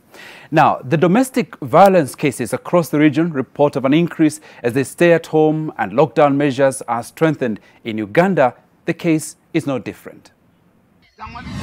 On Monday, a disturbing video showing a 25-year-old man battering an elderly woman was shared on social media. The video was shot by a concerned party as the incident unfolded in broad daylight in Chuda village, Omoro district. My mother told me she was being battered. I got out. I got an angle to get a video because I personally cannot fight a man, and this boy is a drug addict. I couldn't intervene, though many people were complaining that why I couldn't intervene in that situation. I couldn't because I'm just a young girl. The story of Lucy Anek is just one of so many that have been registered in many parts of northern Uganda. According to some members of the civil society, the number of cases could be much higher than what is reported, especially now that the country is in a lockdown. It is one of the gender-based related incidents and land-based incidents that has been on the IS. To some of the local leaders in the region, as much as the lockdown has exposed some of the silent cases of violence in homes, the numbers are becoming overwhelming. A number of cases have been reported to police as far as domestic violence is concerned, child neglect is concerned, and lack of provisions of the basic necessities. This is coming as a result of some of our people who work, and whatever they do, they earn a living from it as a result of hand to mouth, and at the moment they are not able to provide. With the ongoing ban on movement of both public and private transport, some of the cases go unreported. Transport is now a challenge, and even movement of people is restricted. This gives them at a disadvantage because they are supposed to report some of the cases like rape and defilement as soon as possible. But due to misinterpretation of the guidelines sometimes, you realize that such cases may happen in the community and someone may say, now what can I do about it? According to Pamela Angwech, director of GWEDG, a non-governmental organization in Gulu, as the government works to limit the spread of COVID-19, response to gender-based violence cases in the communities should be given keen attention. There must be a very strong referral system and response mechanism. We need to ask ourselves, within this period of lockdown, when a woman is impounded, when she is suffering, when she's being battered, what is the first line response? If people are still dying like mothers for referral to the health facility, what about a battered woman, a battered child, or even somebody being tortured, even if it's a man? She says that the effects of the pandemic could be devastating to many families. I must tell you that people are suffering in silence. People are also fearing reporting cases of similar nature. Why? Because they are living with perpetrators in the same community and are locked in the same environment. How sure are they when they report the cases? How immediate are we responding? Nelson Omoya, NTV. Sad story there. Well, I'm joined now by Jenny Karina, who is a life and leadership coach and also an author. Jenny, good morning again. And now, you've always said marriages are troubled. This season is making things worse. Well, I guess the season gives us an opportunity for things to be better or even things to be worse. But Joseph, the reason that the COVID-19 causes this season to be a challenging season is the uncertainty that the season comes with. Uncertainty concerning job security, uncertainty concerning your financial abilities, your uncertainty concerning your levels of isolation, even with your significant others. And yes, that also brings in fear and deep emotions of not just fear, but anxiety, a lot of stress, and it can, progress onto depression and mental health issues, simply because of the great change that is happening within this time that it is uncertain. And Joseph, people don't welcome change always. Change, for the better or for the worse, comes with some resistance. And that is why I would say that it brings with it a level of stress. And so we expect some of these things that are happening today. Can you just tell us what's happening to the family dynamic at the moment, including the marriage institution itself? Well, one of the things that is happening to the family is that they are exposed in an environment which they are not used to being on a daily basis. And so they are, in an isolation and not able to do what they do on a daily basis. And so it evokes emotions at a personal level. So before we talk about a family, we talk about the core of the person, and everybody has some desires and of what their life should look like. And so when you're not able to go to work, interact with your significant others, have enough money to do what you normally do, it affects the core of the person, and it evokes some levels of emotion. And so it is always very easy to just spill your emotions to the person who is closest to you. And so the family, and particularly the spouse, is the person who is generally very close to you. So what happens if you're unhappy, the person that gets the brunt of your unhappiness is the person that you live with, and so you experience that. And so from the internal, it goes to the external. It's not peculiar. It's not really about the COVID. It is about situations where couples would stay together for an extended period of time, and it's not what they are used to doing. Okay, Jenny, let me come back to you in a moment for some tips and solutions. Maureen, let me bring you in, because during the break you whispered to me that you yourself have witnessed some incidents of domestic violence. Yes, Joseph. Domestic violence is a very sensitive issue, and well, personally, I have experienced domestic violence at some point. Okay, not during this coronavirus, but a while back, and it's not something that I would like to ever have to happen again in my life. Or if I see someone else going through the same thing, it's very painful. But I need people to understand that the first door to domestic violence is something we call insecurities.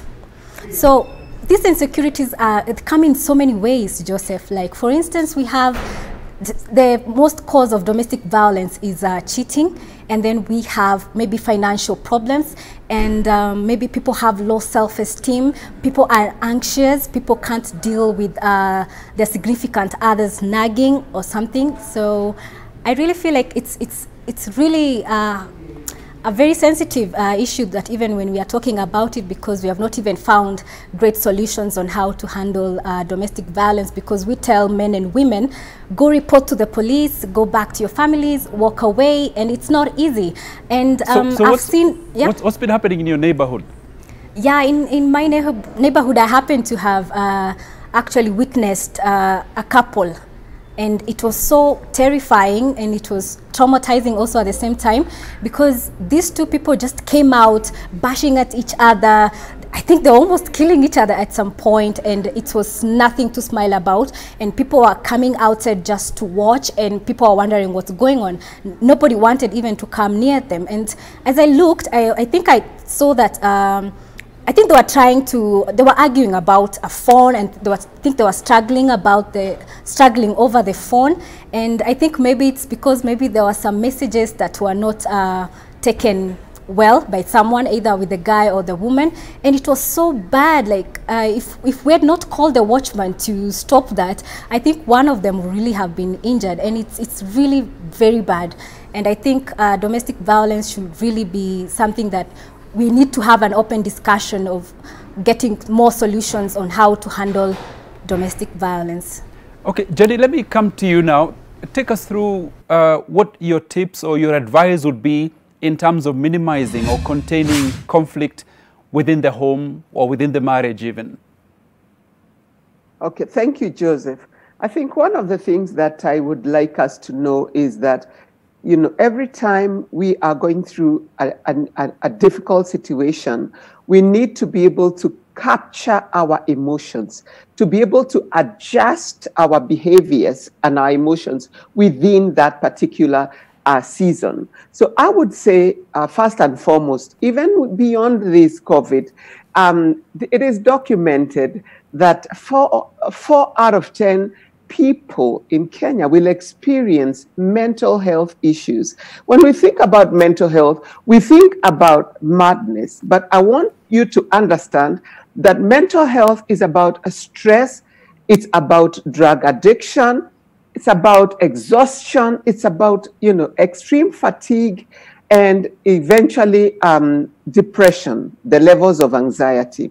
So I would say to you that you could fall in the statistics of tipping from stress to depression very fast. So awareness is the heartbeat of therapy. You've got to be aware about how your body, how your mind, how you react to situations.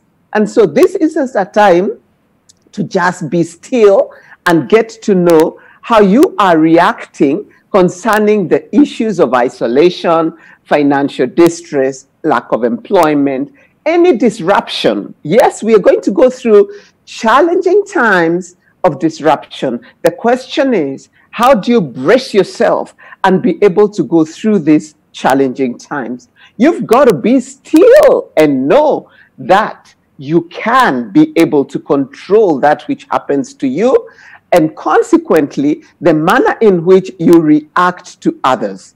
So as you stay calm and mentally secure in that space, you've got to think beyond the now. And I think one of the things that I find very helpful is to structure your time. People will be staying home day after day, week after week. Question is, what do you plan to do? What does your regular day look like? So these are people for yourself, these are people who, for you and your spouse, so for you and your family. And so one of the things that I would say is that people die and wither because of not having me time. Whatever you do, you've got to find time within the day for yourself. Jenny, can you give us a little bit more about how you actually structure? People are working from home. How do you create that structure and, you know, the use of time and respect of boundaries? All right. One of the things that is important is that when you choose to structure time, it's not something that is personal. It's something that needs to be shared with the family. Daddy needs his time, whether he goes to work or not. He needs the time to catch up with the news. He needs the time to be able to work, and needs the time to play. And of course, the time to connect with his wife. But unless the couple has a sit down and structures this time, then you live in an area of assumption, interpretations, and at the end of the day, you are inviting conflict because you've been busy the whole day. You have not spent time with your children or your family. So you sort of need to find a designated space that you call office, for example. Whether it is a chair, a desk, a room, a space that you sit down and connect. As I sit down here and connect with you, this is my office space. And when I'm in my office space, it's respected, and nobody will speak to me or interrupt me during my office time because they know that Jenny is in her office time. Now, do people in your house know that you need time to be in the office, even though you are at home? Do they know that you need an hour to be able to read? Do they know that you need time for prayer and meditation?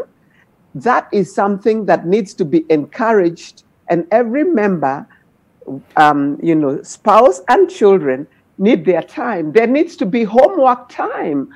How do you assign a whole day? What is the break time? What's the play time? What's the study time? What's the homework time?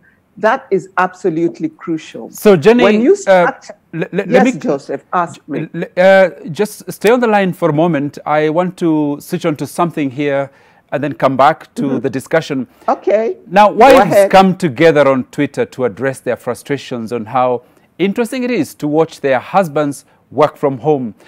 Before COVID, wives thought that their husbands were the big dogs at their workplaces, only for a different truth to emerge. So, a funny thing about quarantining is hearing your partner in full work mode for the first time, like, I'm married to a let's circle back guy. Say, my husband runs a whole water department, then comes home and can't find the extra bottle of shampoo, which and always have been in the cabinet below the sink. These are comments about how my husband is the king of tangents, yet over and over at work meetings, he herds everyone back to the original point, eliminates outlying discussions and funnels them to a plan. He looks like my husband, but I'm not really sure. Okay, some thoughts about husbands working from home. Here's another one. Well, I've had mine on conference calls. His eyes rolling, almost cringy, but it's also kind of adorable. Okay, and others about husbands working from home. You know, I have Twitter, right? Okay, that's part of it.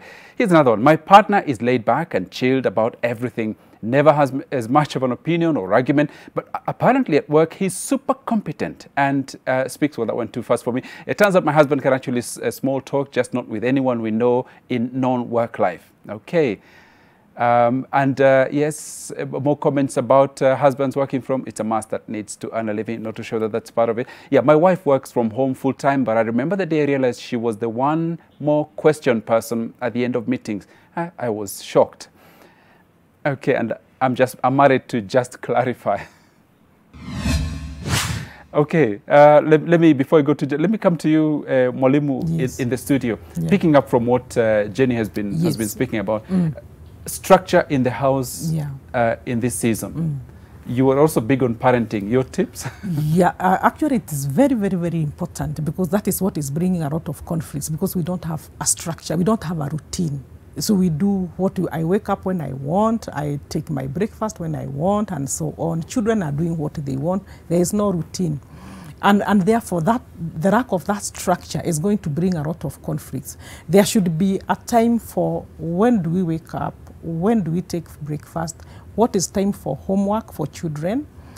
Daddy is doing work, no interruption. Daddy is meeting, he's in a meeting, no interruption. Mom is doing this, no interruption.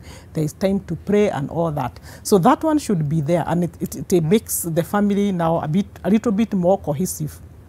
But to add to what she was also saying, for us to be able to live together in this house without a lot of conflicts, we must also modify our expectations. Because what makes people conflict so much is because of expectations. I should be, it must. Who said must and should and the like? And I dealt with a case of a child who was saying, my mother must be appreciated. To her, the dad is not appreciating the mother. My mother must be appreciated. Who said she must be appreciated? And you can tell where the child is coming from, because the mother not being appreciated is having trouble with that. So the child is speaking from there. But who said we must be appreciated? Because that is what is killing most women. I have done my cooking. I have placed food on table. I expect, as people are eating, to appreciate my work. Who said you must be appreciated? If you're expecting that, then you're going to have a lot of conflict. Whether they appreciate or not, you have done your work. Okay. Yeah. I believe I've got a caller who's come through. George Kamunya, if that's your name, good morning. Welcome to your world. Kamunya. And I want to say something about this topic. Many times, I think the couples are sometimes they speak, especially the lady. You would see the lady want to speak to her parents or to her relatives so much about what is happening in her own house. And you see, obvious, her parents or her relatives will never take positive about the man's life or the man's side of life. And that is why you see so many men, even if they are at home, he end up walking out, he doesn't have time with the wife or with the children, because when sometimes he hears what the wife is telling the relatives or the people around there, or her people or her peers, he feels as if he's a lone ranger. And I believe it's a high time we feel that let us all be part of each other. A family, a wife and a husband is a nuclear family of the children who are there. Involving parents. Okay, George, thank you for that comment. The line is not so great, but we got the gist of what you're talking about. And I will just pass on to Jenny. This is a season for negotiating your space, negotiating time, and so on. So the importance of negotiation in marriage or in this kind of situation? Yes, I would say if there is a time that communication must happen, it is now. It's very important to have open communication and to be able to negotiate one with another so that we can all be able to navigate through this season. And one of the things in terms of the expectations of staying home is you're all mine. Your attention is all mine. Everything you do is all. And yet we know very well that besides being a couple, we have a life beyond the marriage. And so I would say that instead of having fights about allowing your partner to be able to connect with the world, I think it's very important that families know and give one another permission to connect with significant others, parents, friends,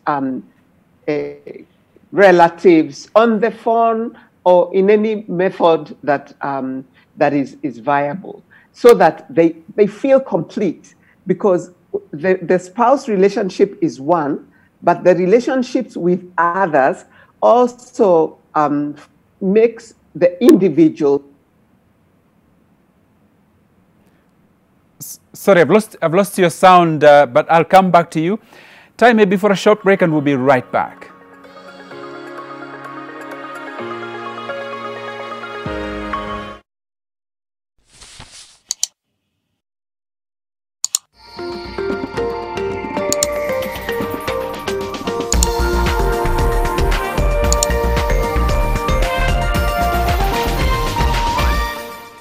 Basic protective measures as guided by the World Health Organization.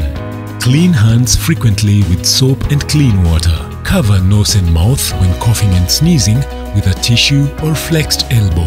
Avoid close contact 1 meter or 3 feet with anyone with cold or flu-like symptoms. If you have fever, cough and difficulty breathing, seek medical care early. Avoid raw or uncooked animal products.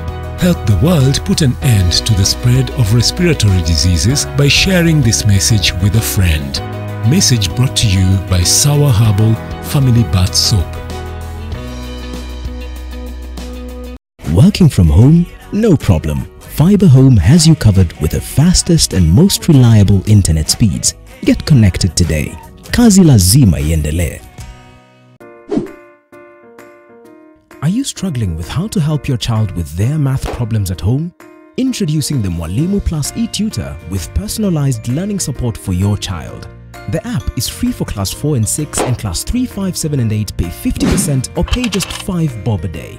Plus an online tutor to review and assign your child work. Download the Mwalimu Plus app on Google Play, register and watch your child's performance improve.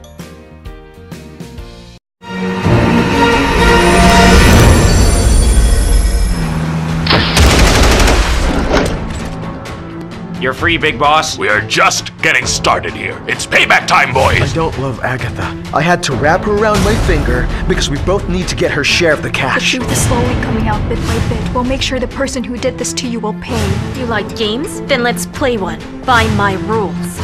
Are you sure you want to go to the place where Miss Adele solved Roma? Where's the van? Where's my money? I know who could have done this. It was Erica. She did this.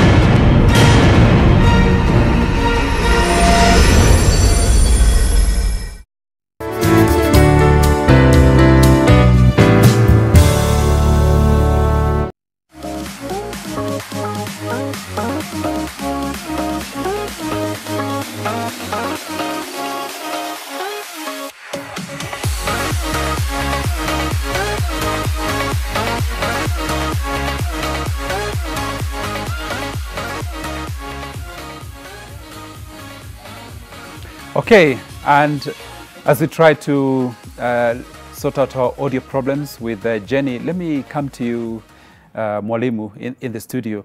We're just talking there about negotiation in this season and negotiating your space and how important it is when you're all cramped together, you know, something that people are not used to. Because we are not living in normal times, now we have to go a little bit further and realize this person here is not melting and is not going anywhere. And he's here or she's here because she can't go to work or he can't go to work. So you have to look at ways and means of living together. Sometimes silently, even without talking about it. But I just realize he's not going anywhere and therefore I have to learn how to live with him. She's not going anywhere and I have to learn how to live with her. So communication becomes very, very, very important. And we must learn how to communicate. Now, open communication in the sense that even when I'm communicating, I'm not hurting. Maybe I'm expressing my emotions because I'm getting hurt, but I'm not expressing my emotions in a way of hurting another person.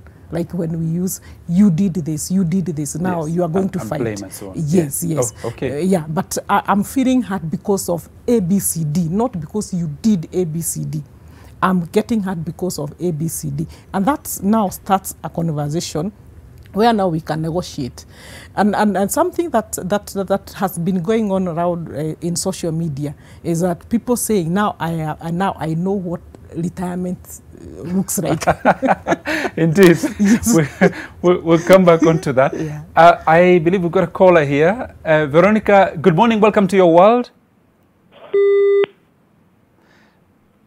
Sorry, if you can hear us, you can get back to... Now, Maureen, let me bring you into the conversation again.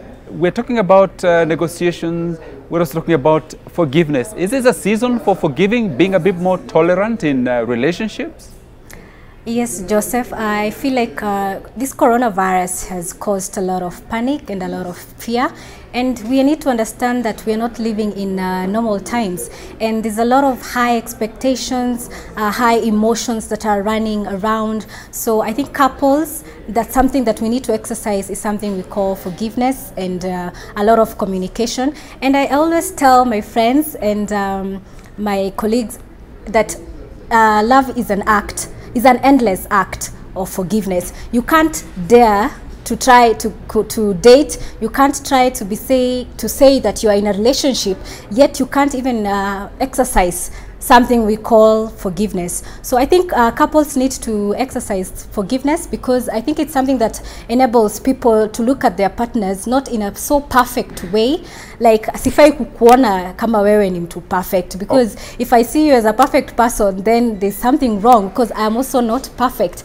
And in human beings, we are not perfect in nature. We need to understand each other. Hold that thought, Maureen, because I've got our caller, Veronica, back on the line. Veronica, if you can hear us, good morning. Welcome to your world. Morning, Joseph. How are you? Very well. And your comments or observations? I'm Veronica from Kiambu. I really want to appreciate you for that discussion this morning. And Madam Gwiri is a blessing to our generation with Madam Jenny. I just want to say that we just have to adapt to a new normal, especially the issue of staying with the student and the children at home. It's really hard even for the parents and everybody. And I know the schools must be prepared, as she said, when the students come back, it's going to be a very different scenario from what we are used to. And so therefore, we just have to be ready for everything. And even the government must really support, because what I usually see in many schools is that this issue of counseling is usually taken for granted. And not many people usually appreciate what is done in schools. I think in Africa, we really need to now rise up to appreciate that counseling is a whole new thing for us. And also issues of mental health, we really take them for granted because we don't really think that being mentally ill is a disease. So that's my comment, and I really think that we really adapt to the new normal. Thank you, Joseph. Okay, thank you very much, Veronica, for that call. Now, Maureen, let's finish your thought on forgiveness before I move on. Right, Joseph, I'll give you a scenario that we normally have. Tell me you have had to express forgiveness.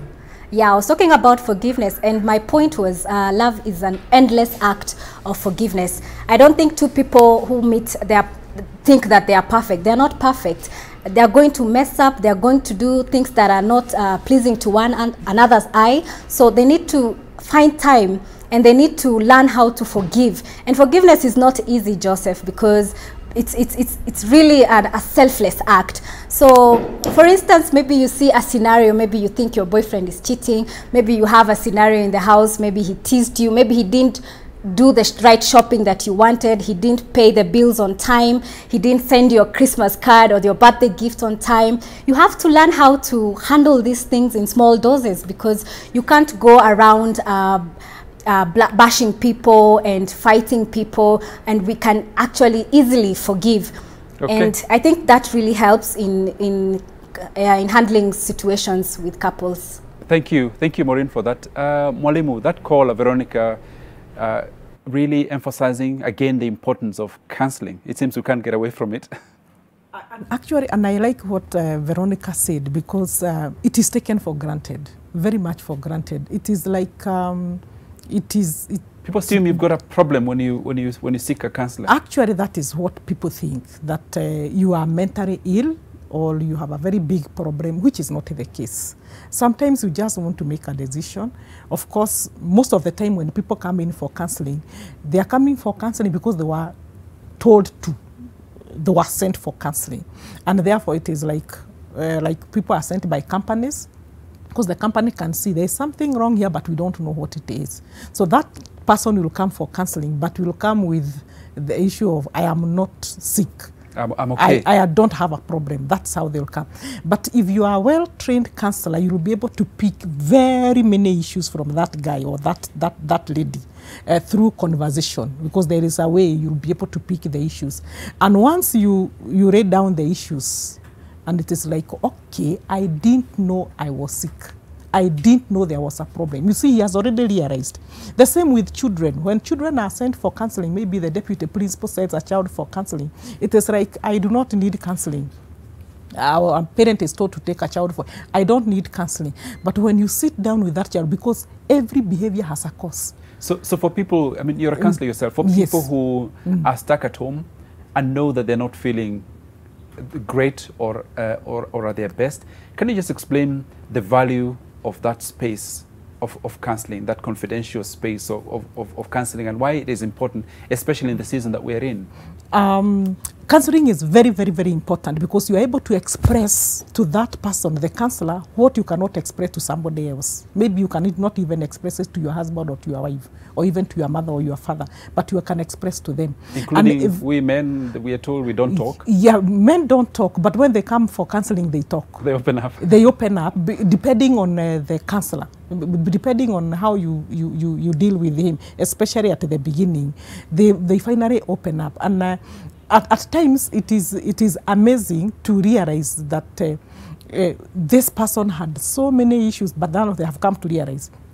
I deal with men and women through their children, because when a child comes, and I tell them, when you bring a child to me, know you have opened doors for your family now. I'll get into your family.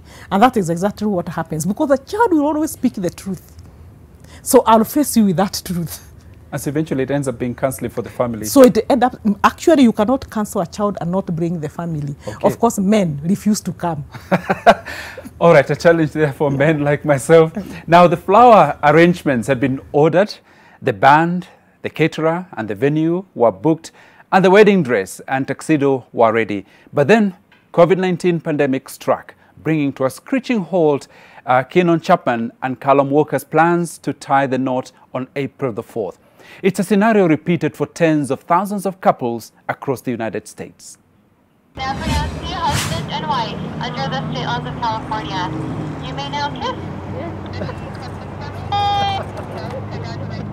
We were supposed to get married on Sunday in Maui with family, and that got canceled. So Monday we called and we got this appointment. Please talk to him. So as long as you It's fine. It's sad, but it's part of history.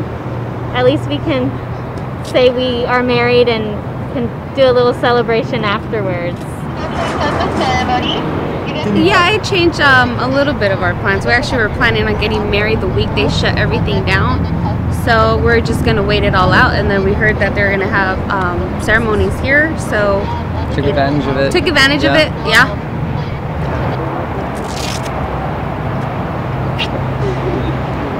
Well, number one, we can invite people. No one can come. It just had to be a one witness. Couldn't invite family or anything like that. So that's the problem we were having. And then trying to go to a place and rent. They weren't doing it now. So we didn't know when they were going to start doing it, so we decided to just do it like this. Talking about hassle-free weddings. Now, Diego Aspitia and Sofia Cugino hold their wedding on a video call with friends and official and religious leaders in Cordoba City. The ceremony was live streamed on social media after Argentina's government imposed a mandatory lockdown to contain the spread of COVID-19.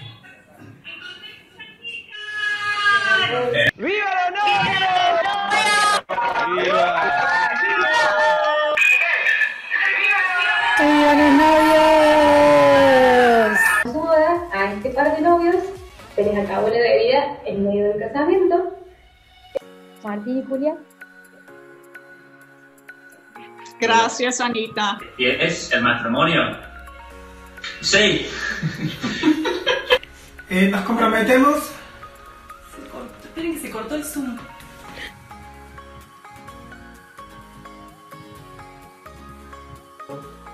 Cuando la gente piensa en cristianos que le hacen frente al coronavirus,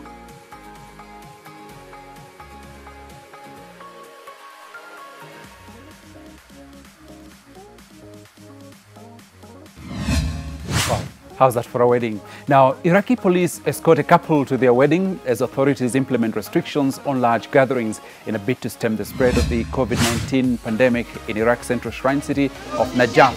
Iraq has officially registered 1,232 cases and 69 deaths to date.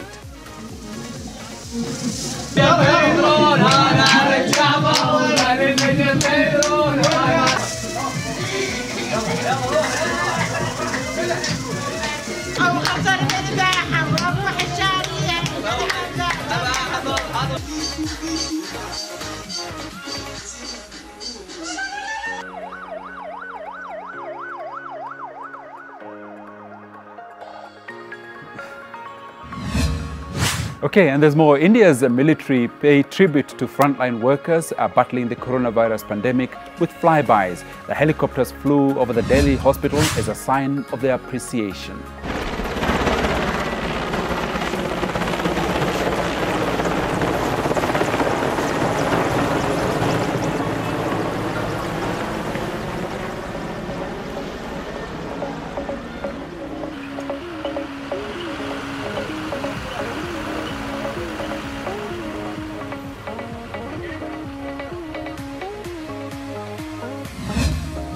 And still on news from the other world, the UK National Health Service fundraiser Captain Tom Moore receives over 125,000 cards ahead of his 100th birthday. Moore initially set out to raise just £1,000 for Britain's National Health Service, the NHS, by walking 100 laps of his 25-metre garden with the help of his walking frame.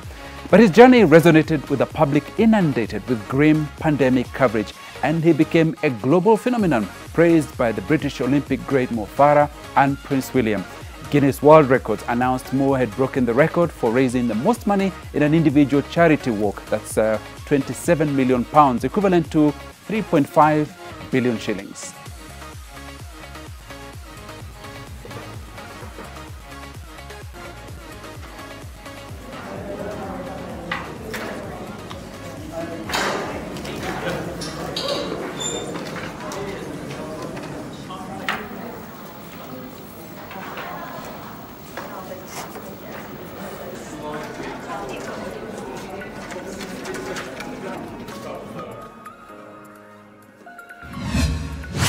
The coronavirus pandemic might have brought the film industry to a halt, but Andrei Konchalovsky, one of Russia's most renowned film and theater directors, is as busy as ever. He wants to make a documentary about daily life and a quarantine, exploring the poetic side of the mundane, and he's invited ordinary Russians to work with him on the project. In late March, Konchalovsky issued a call on social media to his fans to make short videos for a project he's called Quarantine Russian Style. Although you might not understand the language, but you get the context. Очень хорошо, Паш. Главное смотреть по сторонам. Восьмерки, восьмерки, восьмерки, восьмерки. Он меня схватил так и не могу пошевелиться. У меня все село как вата, я вообще ничего не понимала. У меня пришла вот эта мысль, да все, милая, вот сейчас пиздец. А я уж поговорю так, чтобы облегчить вам жизнь. А? Нож убери! Через минуты приеду, тебя обратно мозг через жопу вытяну. Отошла от двери! Ты что думаешь, я на тебя право не могу найти, да? Ты куда, блядь?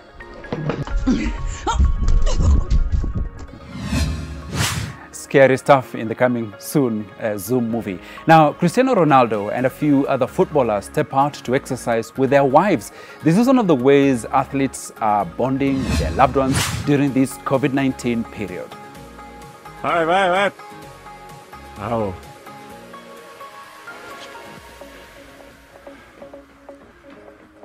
Espacio.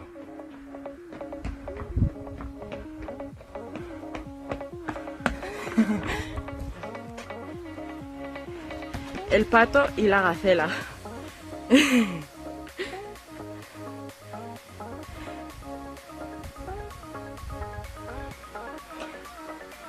Nos podemos contar a ver cuánto tardas tú en llegar y luego yo, ¿vale?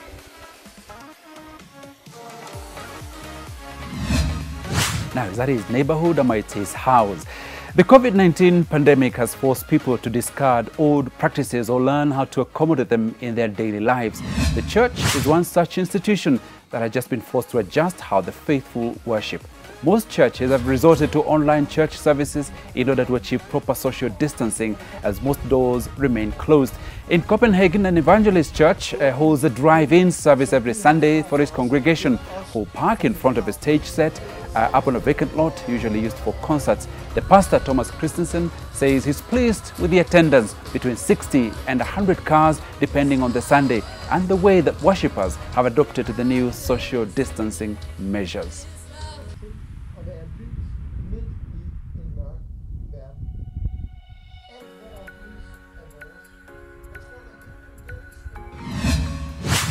Okay, Mwalimu, how do we get men to come and talk if they're under pressure in this season in terms of counseling? I don't know how we get to them, but it is good for them to know that counseling is done in confidentiality because men have that issue of insecurity. Whatever I'm going to talk about is going to be talked about by somebody else, or that issue of I'm strong enough to handle my issues, but sometimes it is not possible. So we encourage them to seek counseling, but we keep information in confidence. We don't talk about it. So every counselor who is well trained is under an oath of confidentiality. So I'll die with your issues. I'm not going to tell them to anyone. So we encourage them, just come and talk. You know, a problem shared is a problem half solved. So the minute you share with somebody, you feel as if you have left your problem with that person and you are moving on without. And sometimes it's just a matter of acceptance, just accepting who you are and adjusting to a new situation. Very easy. But if you can't take yourself, then it becomes bad. And from the look of things, looks like we will all need it. It's going to be a busy season for counselors, especially after COVID-19. After COVID-19, yes, it's going to be extremely busy for counselors, and especially because workplace, you realize a lot of mental issues. Schools, we shall realize the same, and those are people that need to go for counseling. In the home, yeah. How can you practice some kind of counseling in a couple without the professional help, but within the home? What are your tips for that between man and wife, or between a partner, partners? One thing, we must learn to forgive and forget. Because at this particular time, we are supposed to be living in the present. That forgiving is easy. Past. It's the forgetting that's... Yes, they go together. Right, you can't have one without the other. Yeah, they go together. You forgive and forget. But unfortunately, most people say, you know, forgiveness is not helping the person you are forgiving. You are helping yourself. That's what people don't realize. You're forgiving yourself. You actually, when you forgive that other person, you're actually helping yourself. Because when you don't forgive, you are trapped. It's as if you become a slave of that person. You move around him or her.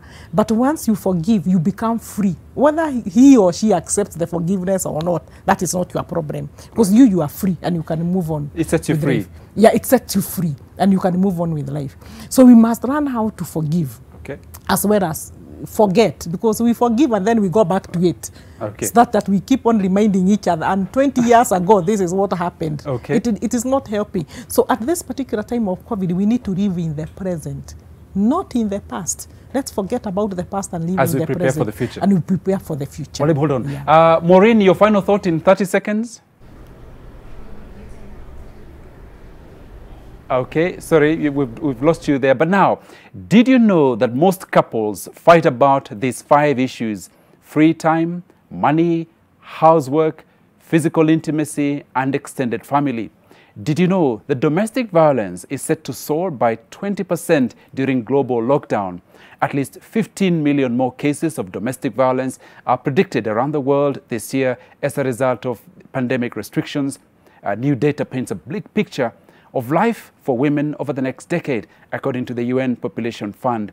Did you know that a more serious risk linked to alcohol consumption points out that addiction can lead to domestic violence under the lockdown and mounting stress? Okay, now you know. And here are more of your thoughts. This one here comes from Tabi Wangari. Which relationship? Sai ndio tumeelewa that conjugal is strictly for married people. Hii ingine ni ukora. Okay, Wangari tumekusikia. Dennis Fairman, worse. My relationship is saying is worse. Okay, kumbe nilipendwa juu ya pesa. Vile corona imekuja, kazi, mapato yakashuka, hapo niliachwa. Pole sana Dennis. Eid Rimba, you can't live in peace if you're hungry. Corona breaking relationships. Thank you, Eid, for that. This is from Isaac Sitati. There will be post-corona trauma. Some people just persevering. Hii kitu ikiisha, hataonekana tena. Haya, Isaac, asante. Magda Pitch, we are locked in different counties. Sema kumisiana nayo, thank you. Magda, pole sana. A day will come. Willie Debosi, it had made for me worse. My husband is locked in another county. I'm in another county. Okay, this seems to be a common theme for a lot of people. Bellerin, mnafikiria kuingia kwa nyumba 6 p.m. ni raha. When will this end? Okay, we wanatafuta freedom, Frank. Mwingine Vivian J, NTV Kenya, my relationship with food worsening day by day. Pole sana, jaribu kuweka physical na social distances kwa chakula. Evans Juma, for those weddings cancelled due to COVID-19, God is giving you another chance to think about it. Hopefully not to rethink your partner, but to rethink the date. God. Men are being tortured daily, but they fear going to public. That is why when pressure goes north, they kill, which is what we have actually been discussing with my guest here. Now in Kenya, men are the ones to be protected. Women are beating men. Hey, Kweli Hassan. Okay, thank you for that. And another one here from Salosha. Everything I understood on relationships turned upside down. I'm having a whole new set of philosophy when it comes to relationships. New normal is crazy. Okay. So, Thank you very much indeed to my guest, Lydia Ngwiri, as well as Maureen Wambui, who joined us. And we sadly lost Jenny because of poor audio connection, Karina, who joined us, Walter Musije from Uganda earlier. And unfortunately, we could not link up with Tina Musuya, who is the Director of the Executive Center for Domestic Violence in Uganda, because of power problems where she was. Now, COVID-19 has redefined how we do day-to-day business. Transactions are going digital. Retail is witnessing the growing attraction of e-commerce, and virtual interfacing is the new norm. So how can businesses best adapt to this unprecedented disruption? How is the competitive landscape being redefined in the new reality? Where does this leave Kenya's vast informal economy, where the majority rely on a daily wage? Business Redefined unpacks these and other emerging issues, premiering today at 7 p.m. That's our new show today. Markets were brimming with people. Transactions were cash-based. Deals were sealed through handshakes. When the bell rang, we all gathered around in celebration. Well, that was in the past. COVID-19 has redefined the world of business. Digital transactions, virtual interfacing, and the increasing adoption of e-commerce. Business Redefined, making sure every shilling counts and making sense of the cents. Business Redefined is your go-to point for a comprehensive and exhaustive coverage of developments in the world of business. Business Redefined, comprehensive, rigorous, informative. And it's new. Don't miss it. We're back tomorrow, 6:30 a.m. with a hot workout with professional trainers. On behalf of the entire NTV Your World team here today, it's goodbye, keep safe, enjoy your day.